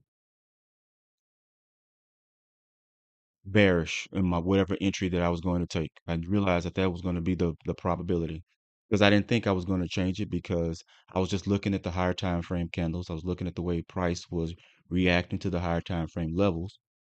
And then in the overall higher time frame scope, we had this long day that ran into an imbalance. Off that day, we began to decline in price. And I could not really just say, okay, I'm going to go against that. I'm going to go against that in order to, scalp out maybe, $100, $200 or whatever. Could I be wrong? Heck yeah, I could be wrong. Heck yeah, I could be wrong. But the best part about the risk management is I'm going to be more right if I'm right than I would be wrong if I'm wrong. More right than if I'm right than wrong if I'm wrong. That 5 minute candle descending and closing below the prior up close candle in that range on the 5 minute chart is what I'm targeting as far as seeing us move in a better direction. This imbalance on the 5 minute chart, I see it here as well. Seeing price just kind of hit that level and then drop down and collapse back in. It is what it is.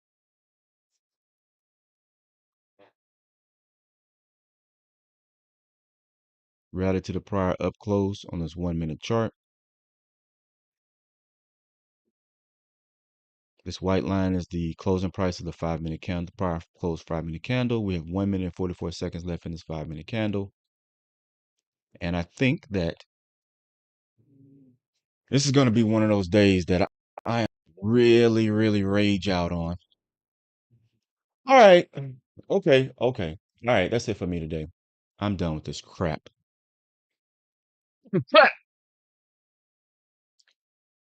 Mm. It's just back and forth.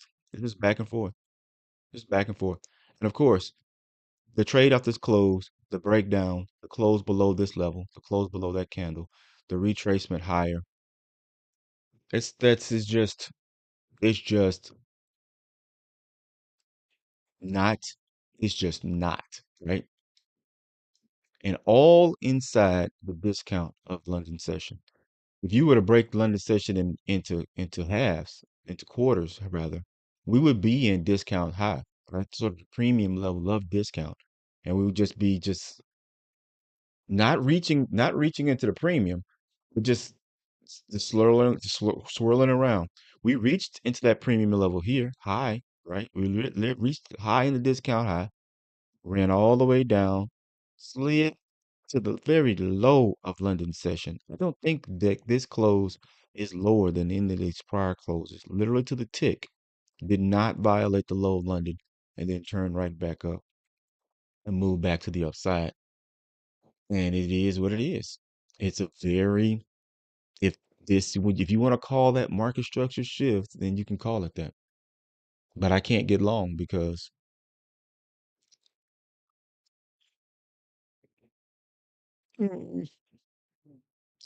I can't see because I can't see it. Because I know because it's obviously there. It's obvious that the market is moving up right now, and literally I can't see it because of all the analysis that I looked at, everything on the higher time frame.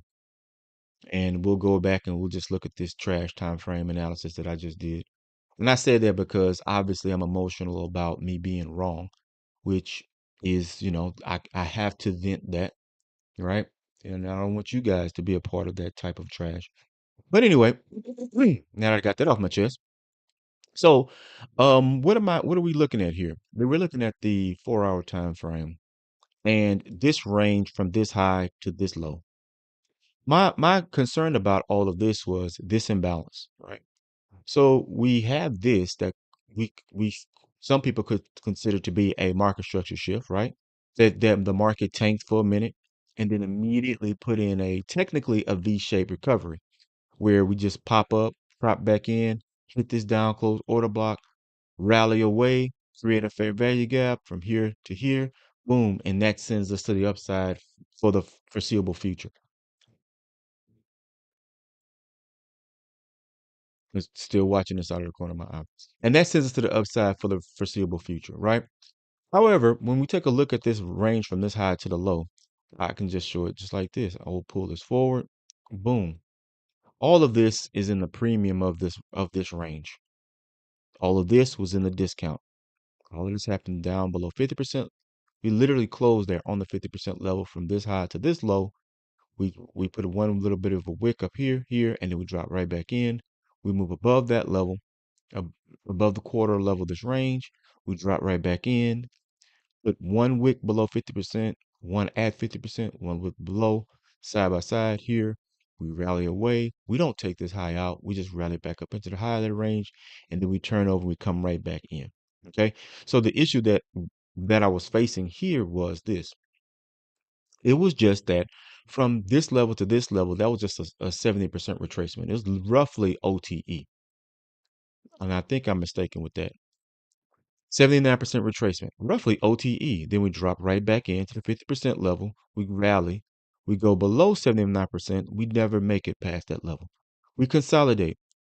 We go up above 70, touch 70 yesterday, and then decline down below 62%. Then we rally 62%, 62%, 62%, right? Pre-market high was literally roughly 50% of the range between the 79 and the 62. My personal opinion is that we were going to interact, be sensitive at the 62% range, then begin to decline down below 50, then decline down below 25, and then get down here somewhere. Even if we were to come back into this down close candle below 25, that we would come down to roughly around a 17,000 area and then, be on our way.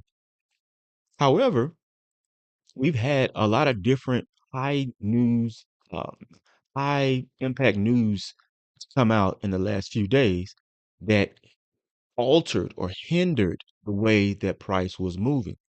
So it was almost as if, brakes were placed on the market to stop it from having this rapid decline, right? So the decline was kind of not halted because sometimes your 18 wheelers going down the uh, uh, um, 18 wheelers going down a mountainside, you just can't keep the brake on because you'll overheat the brakes, right?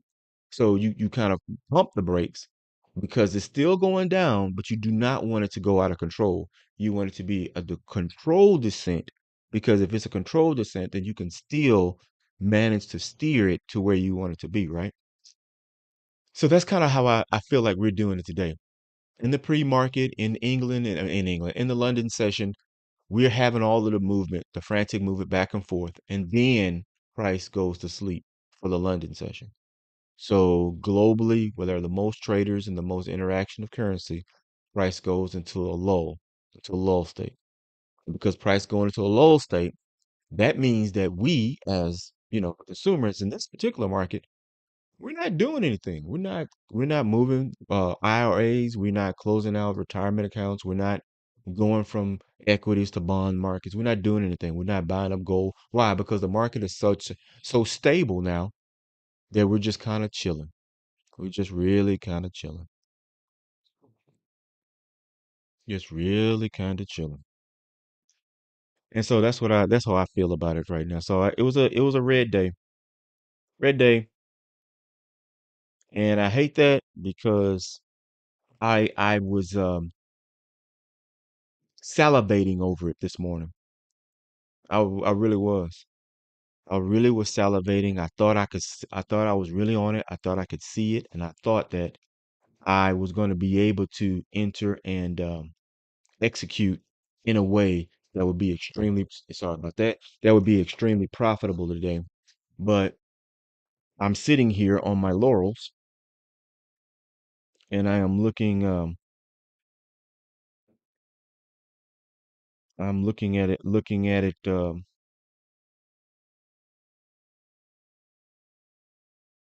I'm looking at it finally kind of come to the downside now. After, after. Now it's done this. Right?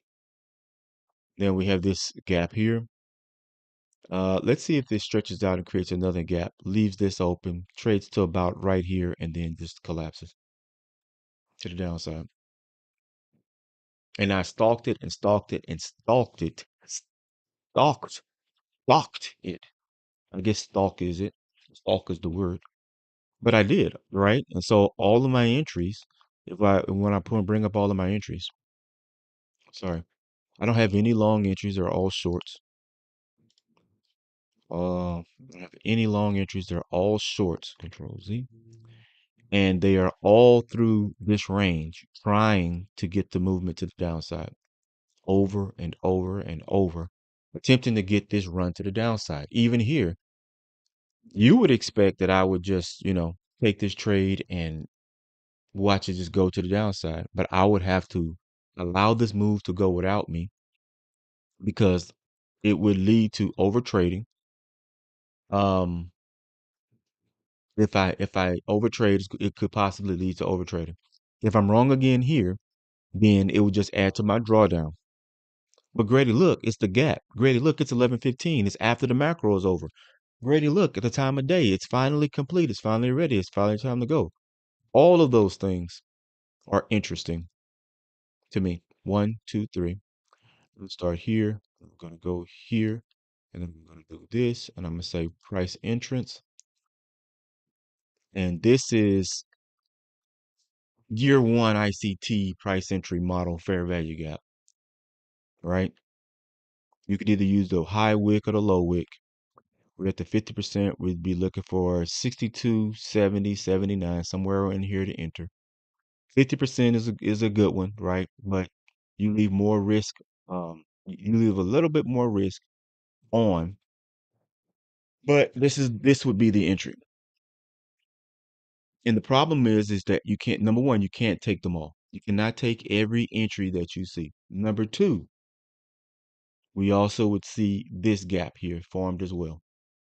Number three, that is the prime reason why I decided to just sit this out for the rest of the day. because if they're going to try to engineer liquidity, they're gonna happily accept our stop losses over and over and over and over and over. They're gonna say, yeah, this market is gonna make a move, excuse me, but we need enough to cover this 300 million, right? This 300 million contract order, whatever it is, this 20 million contract order, so we need to, and I'm saying I'm saying small numbers, probably $1 billion or whatever, trying to move back and forth. But they need to get the liquidity, right? So they're gonna just take my pennies and your pennies. That's 62% to the gap. They're gonna take my pennies and your pennies and add them all to the pile because who got long? Who got long in this gap? Right? Who got long here? And then it turned over and came all the way around and stopped them out. Who got long here? And it ran here, came down and stopped them out, right? So it's same, right? All of that same. Because whoever decided to get long here, if I create this gap and pull this forward, whoever got entries in this gap got stopped out here. Okay, no, I'll re-enter here. Oh, okay, great, great, great, great, great, great. Stopped out. Oh, okay, no, I'll get short here. Oh, okay, great, great, great, great, great, great. Right? So we're going back and forth. Oh, well, this gap, right, this gap right here, we ran all the way to the high of that level, to the close of this, to the low of that up close candle. Turned over and moved to the downside. Oh, oh, oh, oh, oh. Ah.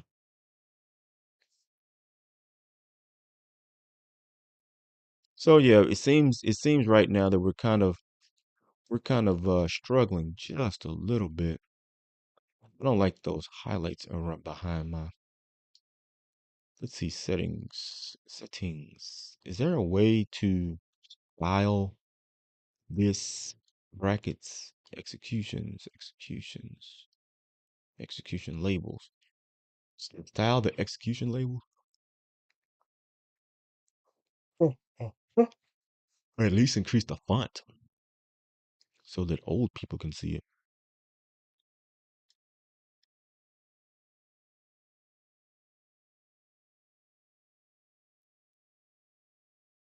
And so what did we do? What did we do? I'll show you what we did. I'll show you what we did. 15. This is what we did. Boom, back and forth, back and forth, back and forth, back and forth, back and forth. 15-minute candles back and forth. Wicks, wicks and wicks and wicks and wicks and wicks. And it's starting to echo that 4-hour chart, like barcoding. Yeah, this was a decent trade from this low to this high. That was a decent trade. Okay. That was a decent trade. But the issue is that we're just running to these longer term consolidations. When I look at three candles, 15-minute candles in a row, that's an hour that we just went sideways. Now we're going to do what? I don't know. Where's opening price today? The opening price today is here, and we just finally moved away from where the price opened at 9:30.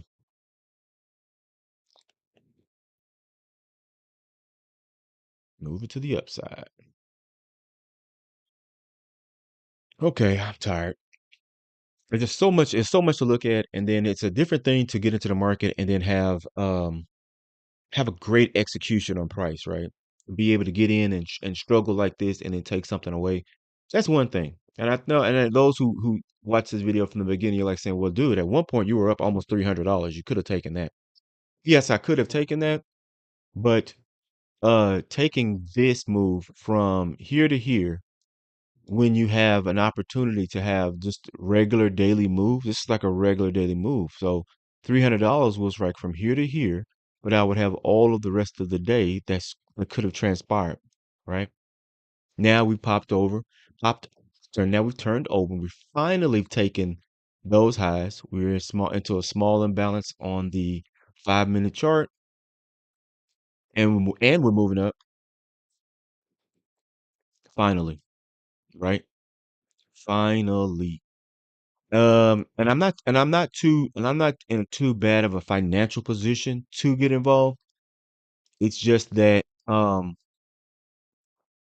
habits are more important than profits on days like this.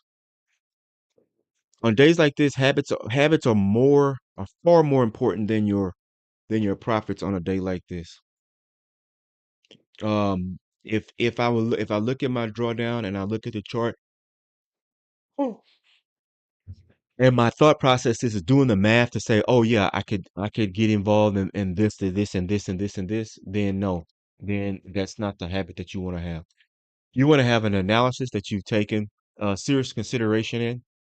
You want to be sure to a certain reasonable degree, and then you want to enter and you want to be on that side. Price got down to a low enough level for me to consider it bearish. And then it did a lot of respecting of bearish signaling and bearish positioning. And now this is the first time that we've been north um, of London session's consequent encroachment, the mean threshold of London session. This is the first time today that we've crossed that level in the and in the New York session. So that's just crazy. We still haven't violated the low or the high of London session. We've operated inside of its um of its trading range for most of the day, and it really hasn't given us anything outside of that. Did I crack $100 on on my loss today? Did I lose 100 today? $132 we're down. $132. Combine that with yesterday's $78, $79 loss, that puts us down a little bit over $200 in 2 days we're down. So that's just how it goes, right? Some days you go up 1,000, some days you go down 200.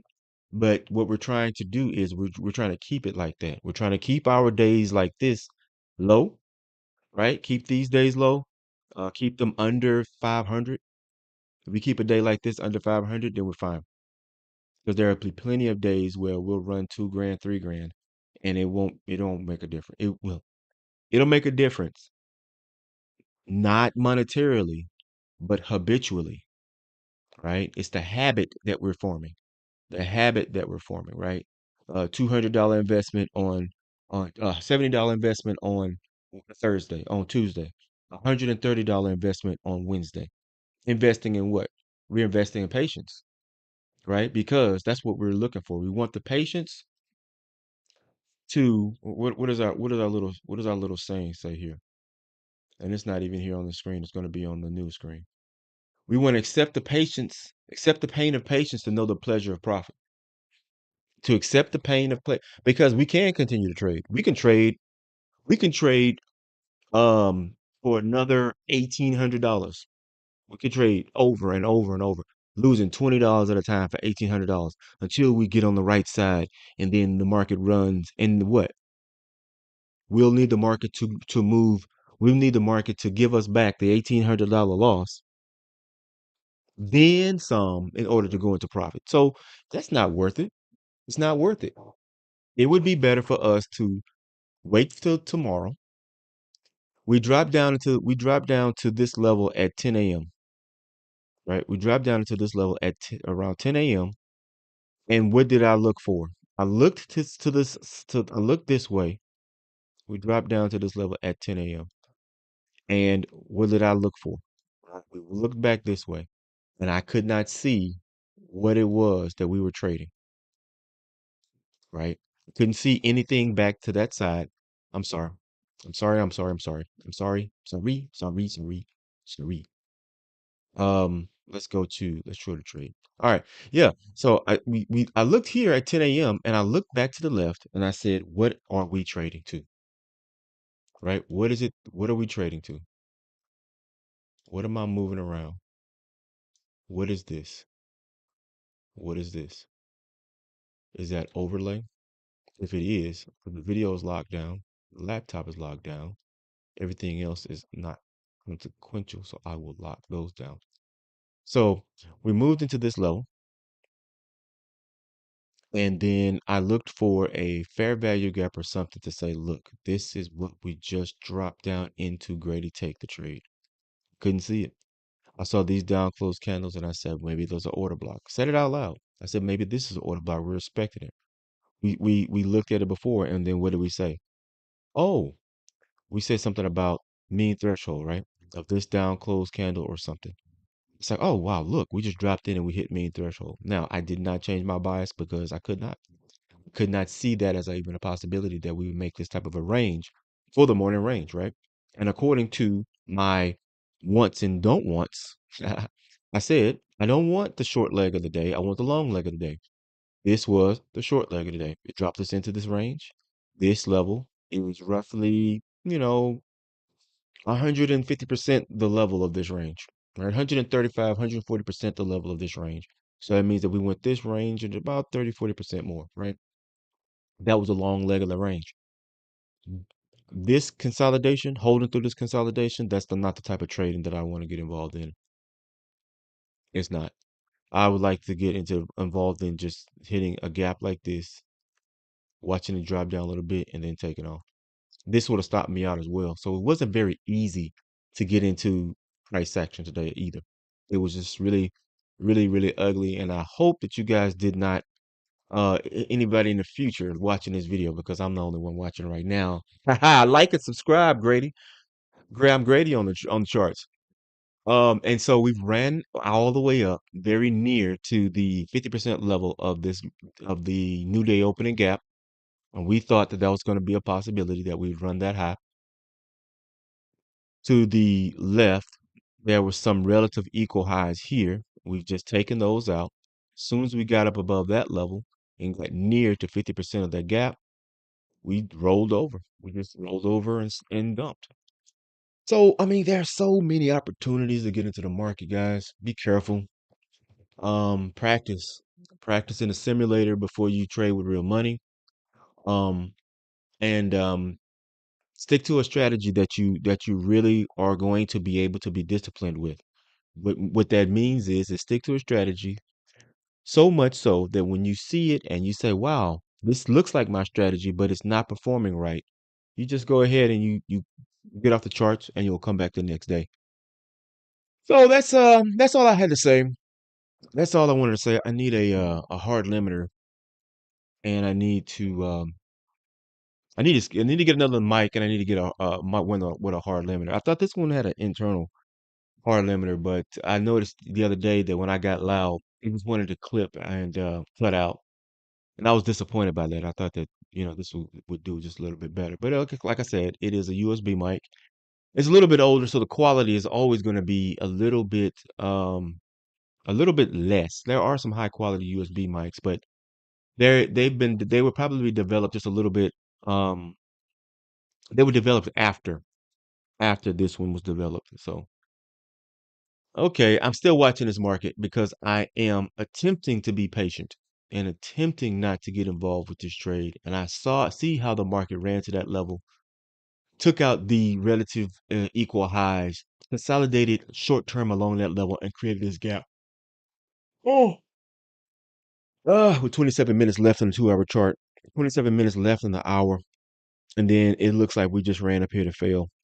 But I can't be sure. Oh God. See, all right. See, you see this? You see this? Now, this is a good entry practice. This is a good entry practice. It's not demo. I'm trading a combine right now to get funded. But I would do this like this to show you what would happen if I took this trade, right? I've already had a day where I was like, oh yeah, no, yeah, yeah, yeah, no. Oh yeah, no, no, no, yeah, no, no, yeah. I already took a trade and my day's been back and forth. So this is what would have happened if I decided to break my rules and take another trade. This is exactly what would happen if I decided to break my rules and take one more trade because we came to this level. Now remind you, the 50% level here is right above this zone. There's the 50% of the new day opening gap. We've come very close to it. We did not hit it yet. Oh, oh, excuse me. We came close to it and we didn't hit it yet. Right? So we broke down, traded down just below the prior up close candles. We're coming very close to the end of the hour. The 15-minute candle that we're trading in has a little bit of wick into a little bit of wick inside of the wick of the prior hour. This hourly candle was rushing up a little bit higher. And why did I take the short here? Right? Why did no, no, I did not take the short. I did not take the short. But why did I put on this measurement of this entry model? Right? Why did I do this? Because, so excuse me, because even after we consolidate all of this time, this impulse leg to the upside could be the manipulation leg, right? The Judas swing, just to come up above these relative equal highs, take out this high, and get the liquidity up above this range, and to come back down. Do you think that's what it's going to do? Well, I put on the uh, test entry because I'm just saying, I'm just saying, I'm going to show you what happens when you decide to overtrade and then you see the next opportunity that you think fits that particular model. Would it have been better had this leg closed down here below these and then moved back in? Probably so. Probably so. But one of the things that I always am careful of is watching these up close candles once we break down below them and seeing where we retrace to on our up close candle. If I were bullish even, right? Even if I were bullish and I saw this imbalance and I noticed that we dropped down this low inside of this gap and then rallied higher, am I thinking to myself, buy, buy, buy? Or am I thinking to myself, sell, sell, sell, right? What am I really truly looking at? Well, now the issue, not an issue, is that let's say we touch the 50% level and then reject and move lower. What would we possibly have prior to that that would indicate to us the entry model? It probably would be a move up, move two down, this move to the downside, taking that to the upside, breaking down below it so that we have a low and a lower low, movement back up, trading back down, utilizing this imbalance to give us confirmation, and then delivery to the downside. Mm, mm, mm, mm, mm, mm, mm, mm. Most traders that have been on YouTube for much, much longer than I have, they're probably already closed their trades down for the day. They don't normally sit here for hours and hours and hours. And I see why. It's not even as profitable as because of the exhaustion, right? People who work at you know, in-house in-house prop firms and sit at their desk for 8 hours. And I've seen several of these types of channels online.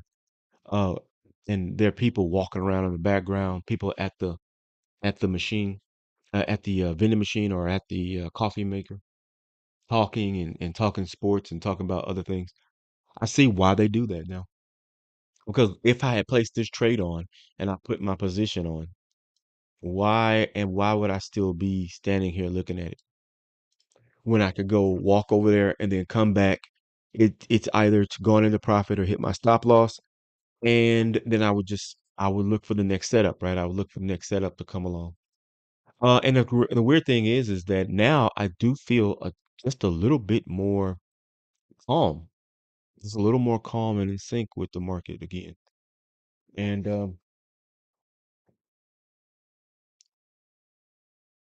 mhm.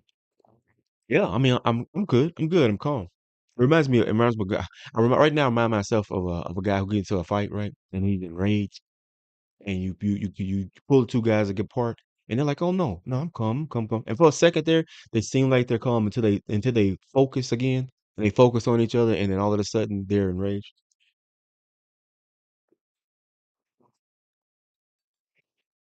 I'm thinking about being triggered and overtrading, and the lures that would lure you back into the market. You don't want to overtrade, and you feel like you're done for the day. Mm. Turn the computer off. Turn the chart off. If you feel like you're gonna overtrade, turn the chart off. So I'm not in a trade, and this is not a trade signal nor or anything else. This is what it's really like when you decide to overtrade and you get into a trade again. I just want to show you guys what it's like.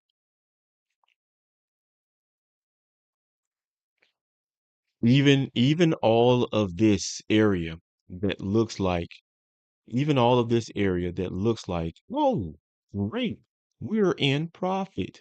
Now, for me, it could assist with today's drawdown, right? Kind of bring me closer, a little bit closer to break even. Under $200 for me personally is break even. Under $200 is practically break even. Why? Because normally I trade minis, and my average drawdown starts at 175. I try to keep a narrow range of trying to enter in like here between the close of this price and how the wick interacts with that up close wick. Entering it into a gap with a mini at this point is an extended amount of money, $300 or so. And I've seen other traders online and they're accepting the $500 of risk. And it's paying out for them well, except when it goes against them, it's just to me, um, too rich for my blood. That's too rich for my blood. I can't get down like that. Okay. Now we see how prices slowly coming in. That's okay. That's okay. I'm FOMOing, saying to myself, I should have taken this one. This is it. This was the trade. And it possibly was just a run into this higher level to take out liquidity above the zone. And again, right? People who were short from here just got taken out. People who were short from here just got taken out. And why do I say that they were short from here? Well, they were short from here because they're not trading intraday. They're trying to hold for the fully. They're trying to hold for the full daily range. Now that is a nice descent. That's a nice move to the downside. Ah, okay. That's all I needed to see for the day. That's all I needed to see. That's all I needed to see. And the reason that I needed to see that is because on the micro, let's say this was my entry. This is not an entry. I just wanted to scale it up. I just wanted to scale it up and I wanted to see sell limit. No, no. I wanted to put my stop loss there. That's an additional $50 of drawdown. This is an additional $50 of profit. We're gonna drag this down to the low. Let's just say let's say I did this. This would have reduced my drawdown by roughly $70, $65 or so. This is not 1 to 1 yet, right? 2 to 1 would be $100. $100 is here. That would be 2 to 1, right? So that would have roughly completely eliminated today's drawdown. But we're not looking for the scalp. That's why we have this range to finally get down below London session low, which roughly would be $300 or so. Where's London session low? Where's London session? Come on, London session low. There we go. Take out London session low is roughly about $300, which will give us an elimination of today's drawdown plus a little bit of profit for today. But we're not going to get there today. We're going to have to come back tomorrow and look at price action in a better way. We have news tomorrow. Let me take this other chart before I an error. We'll go back to the news and excuse me. Go back to the news. Okay. Tomorrow, do we have news? Tomorrow we have building permits. We have housing starts, and though that news will be out at 8:30 a.m. UTC4 at 8:30 a.m. and then housing starts also at 8:30. And then nothing until next week, next Thursday, we'll have durable goods and existing home sales. And then that would be it. Today was a rough day. And I think the one of the more emotional things that I struggle with is when I'm putting in the analysis, just like you guys, and I know you're going through this too if you trade. Um, this is ridiculous, buddy. This is ridiculous. I have the text, I have the news, and if I move this text over so it doesn't look ridiculous, there we go. It's just a slight history of graphic design, right? Just a slight, just a, you try you play around with graphic design for a while. All of a sudden, it'll ruin your ability to see things normally. It'll ruin your ability to see things normally. You'll be like, "What is this?" And so the price is still declining. The price is still declining, and that's great. But so we don't won't have news until next week, and we'll just take a last glimpse at this before we close down the stream for today, and price is still declining, and it is what it is. It's really good. A slight little pullback to the downside. Price really hasn't transitioned from one place to another. This particular move was the first move that we've had into the premium of the London session, and everything that we've done today has been the discount. Then we move into the premium. Now we retrace back to the discount, and this could be the move. This really could be the move. And I am on the sideline. FOMO out of my mind. I am on the sideline. FOMO out of my mind. I am on the sideline. FOMO out of my mind. I am on the sideline. FOMO out of my mind. It is what it is. But this is what happens. This is how you don't overtrade. This is how we not overtrade. It's patience. Watch it go, right? Watch it go. Let all of that energy that you had from the missed trades, let that stuff dissipate throughout the day. Journal, chart, see where you went wrong, see what you're looking at, why it's doing what it's doing right now, and then come back and go at it again tomorrow. All right, tomorrow, hopefully, we'll have something much cleaner. Hopefully, tomorrow we'll have first presentation fair value gaps. Right, tomorrow. This was a pre-market imbalance. We had a gap open today. We're looking right here at this imbalance on the 1 minute. And it's right here. Boom, boom. Pull it forward. That's first presentation fair value. We tapped inside of that gap the consequent encroachment of the first presentation fair value gap. Now what do you think about this move, right? Now what do you think we're gonna do? Closing in this imbalance. Wick to that first presentation fair value gap, consequent encroachment. All right, so ah, jigsaw. It's been a zigzag jigsaw day. If you're not willing to move to the higher time frame, and even on the higher time frame, it is back and forth, fuzzy, back and forth, range bound, inside, multiple inside candles, candles inside of candles, candles on top of candles, candles beside candles, and that's it. Okay, so Colombia, okay, Aussie dollar. Okay, cool. All right, I am done for today. We are approaching that first presentation fair value gap on the 5 minute chart. We put a wick down to the consequent encroachment of it, popped it right back up, then continue to descend. Uh-oh. Uh-oh. I know what you're thinking. You're thinking it would be wrong to end the stream here. No, I mean it'll be fine to end the stream here because I think this is the most appropriate place to end the stream. It's different. It's different. It has very little to do with the um profit taking side of trading. Today is one of those psychological days where they went into their bag. They went to their bag on us and they went back and forth more times than I could tolerate, right? So you're waiting for your trade to develop. And in all of this back and forth, they're saying some traders can wait. Some traders are going to be able to wait. Some are going to be able to wait until 11:30 to take their first trade.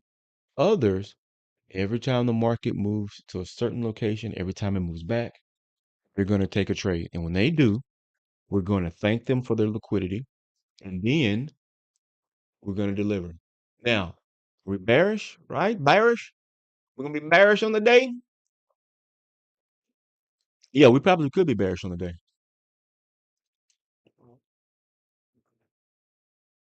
It certainly seems so right now. It certainly seems that they exhausted the weaker traders. They exhausted the fly by night scalpers, the in and out guys, in and out people rather. And now for that long term move, they're just going to stair step it. No flashiness. This is going to be a stair step. Now that we're back to the consequent encroachment, this could possibly be a movement down below it. Retouch, and then I go. Mm. If I would listen to if I let ego decide, I definitely would have taken that last trade because my ego really was saying don't have another green day. Don't have another red day. My ego was saying don't have another red day. You know what I'm gonna do for you guys just like this? Let's say I'm gonna go over here to OBS and I'm going to preview scaling, preview window, watch always full screen, docs, screen selector, tools. Isn't there a uh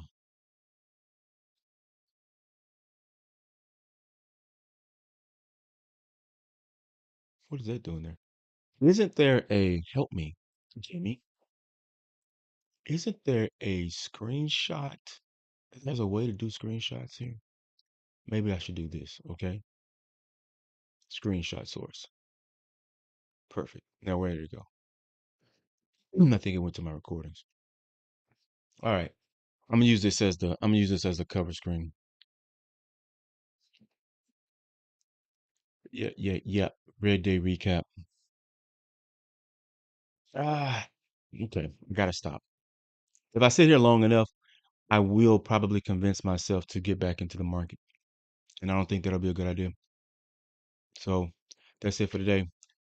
Thank you guys for hanging out with me. Please like and subscribe. Please be careful in the markets. Do not allow greed, FOMO. What are the other things that plague traders? Greed, FOMO, fear, anxiety, laziness. Stop you guys from being profitable. Look, take your paper cuts, right? Take your paper cuts and uh, learn from learn from them and learn from these types of days where you say to yourself, this is not it. I'm not in it. If it were, it would have happened in those first 3 or 4 trades, 5, 6, 10, 15, 20 trades, or whatever the case may be. It would have happened by then. It's not gonna be on trade number 25 after I've hurt myself so bad. So you guys be careful out there. Remember, trading is extremely risky. I'm gonna put this disclosure right back up on the screen for you to guys see this one more time. Trade at your own risk, man. If you decide to do so. This is trading entertainment. I'm Grady on the charts. And I'll see you guys tomorrow. Bye bye.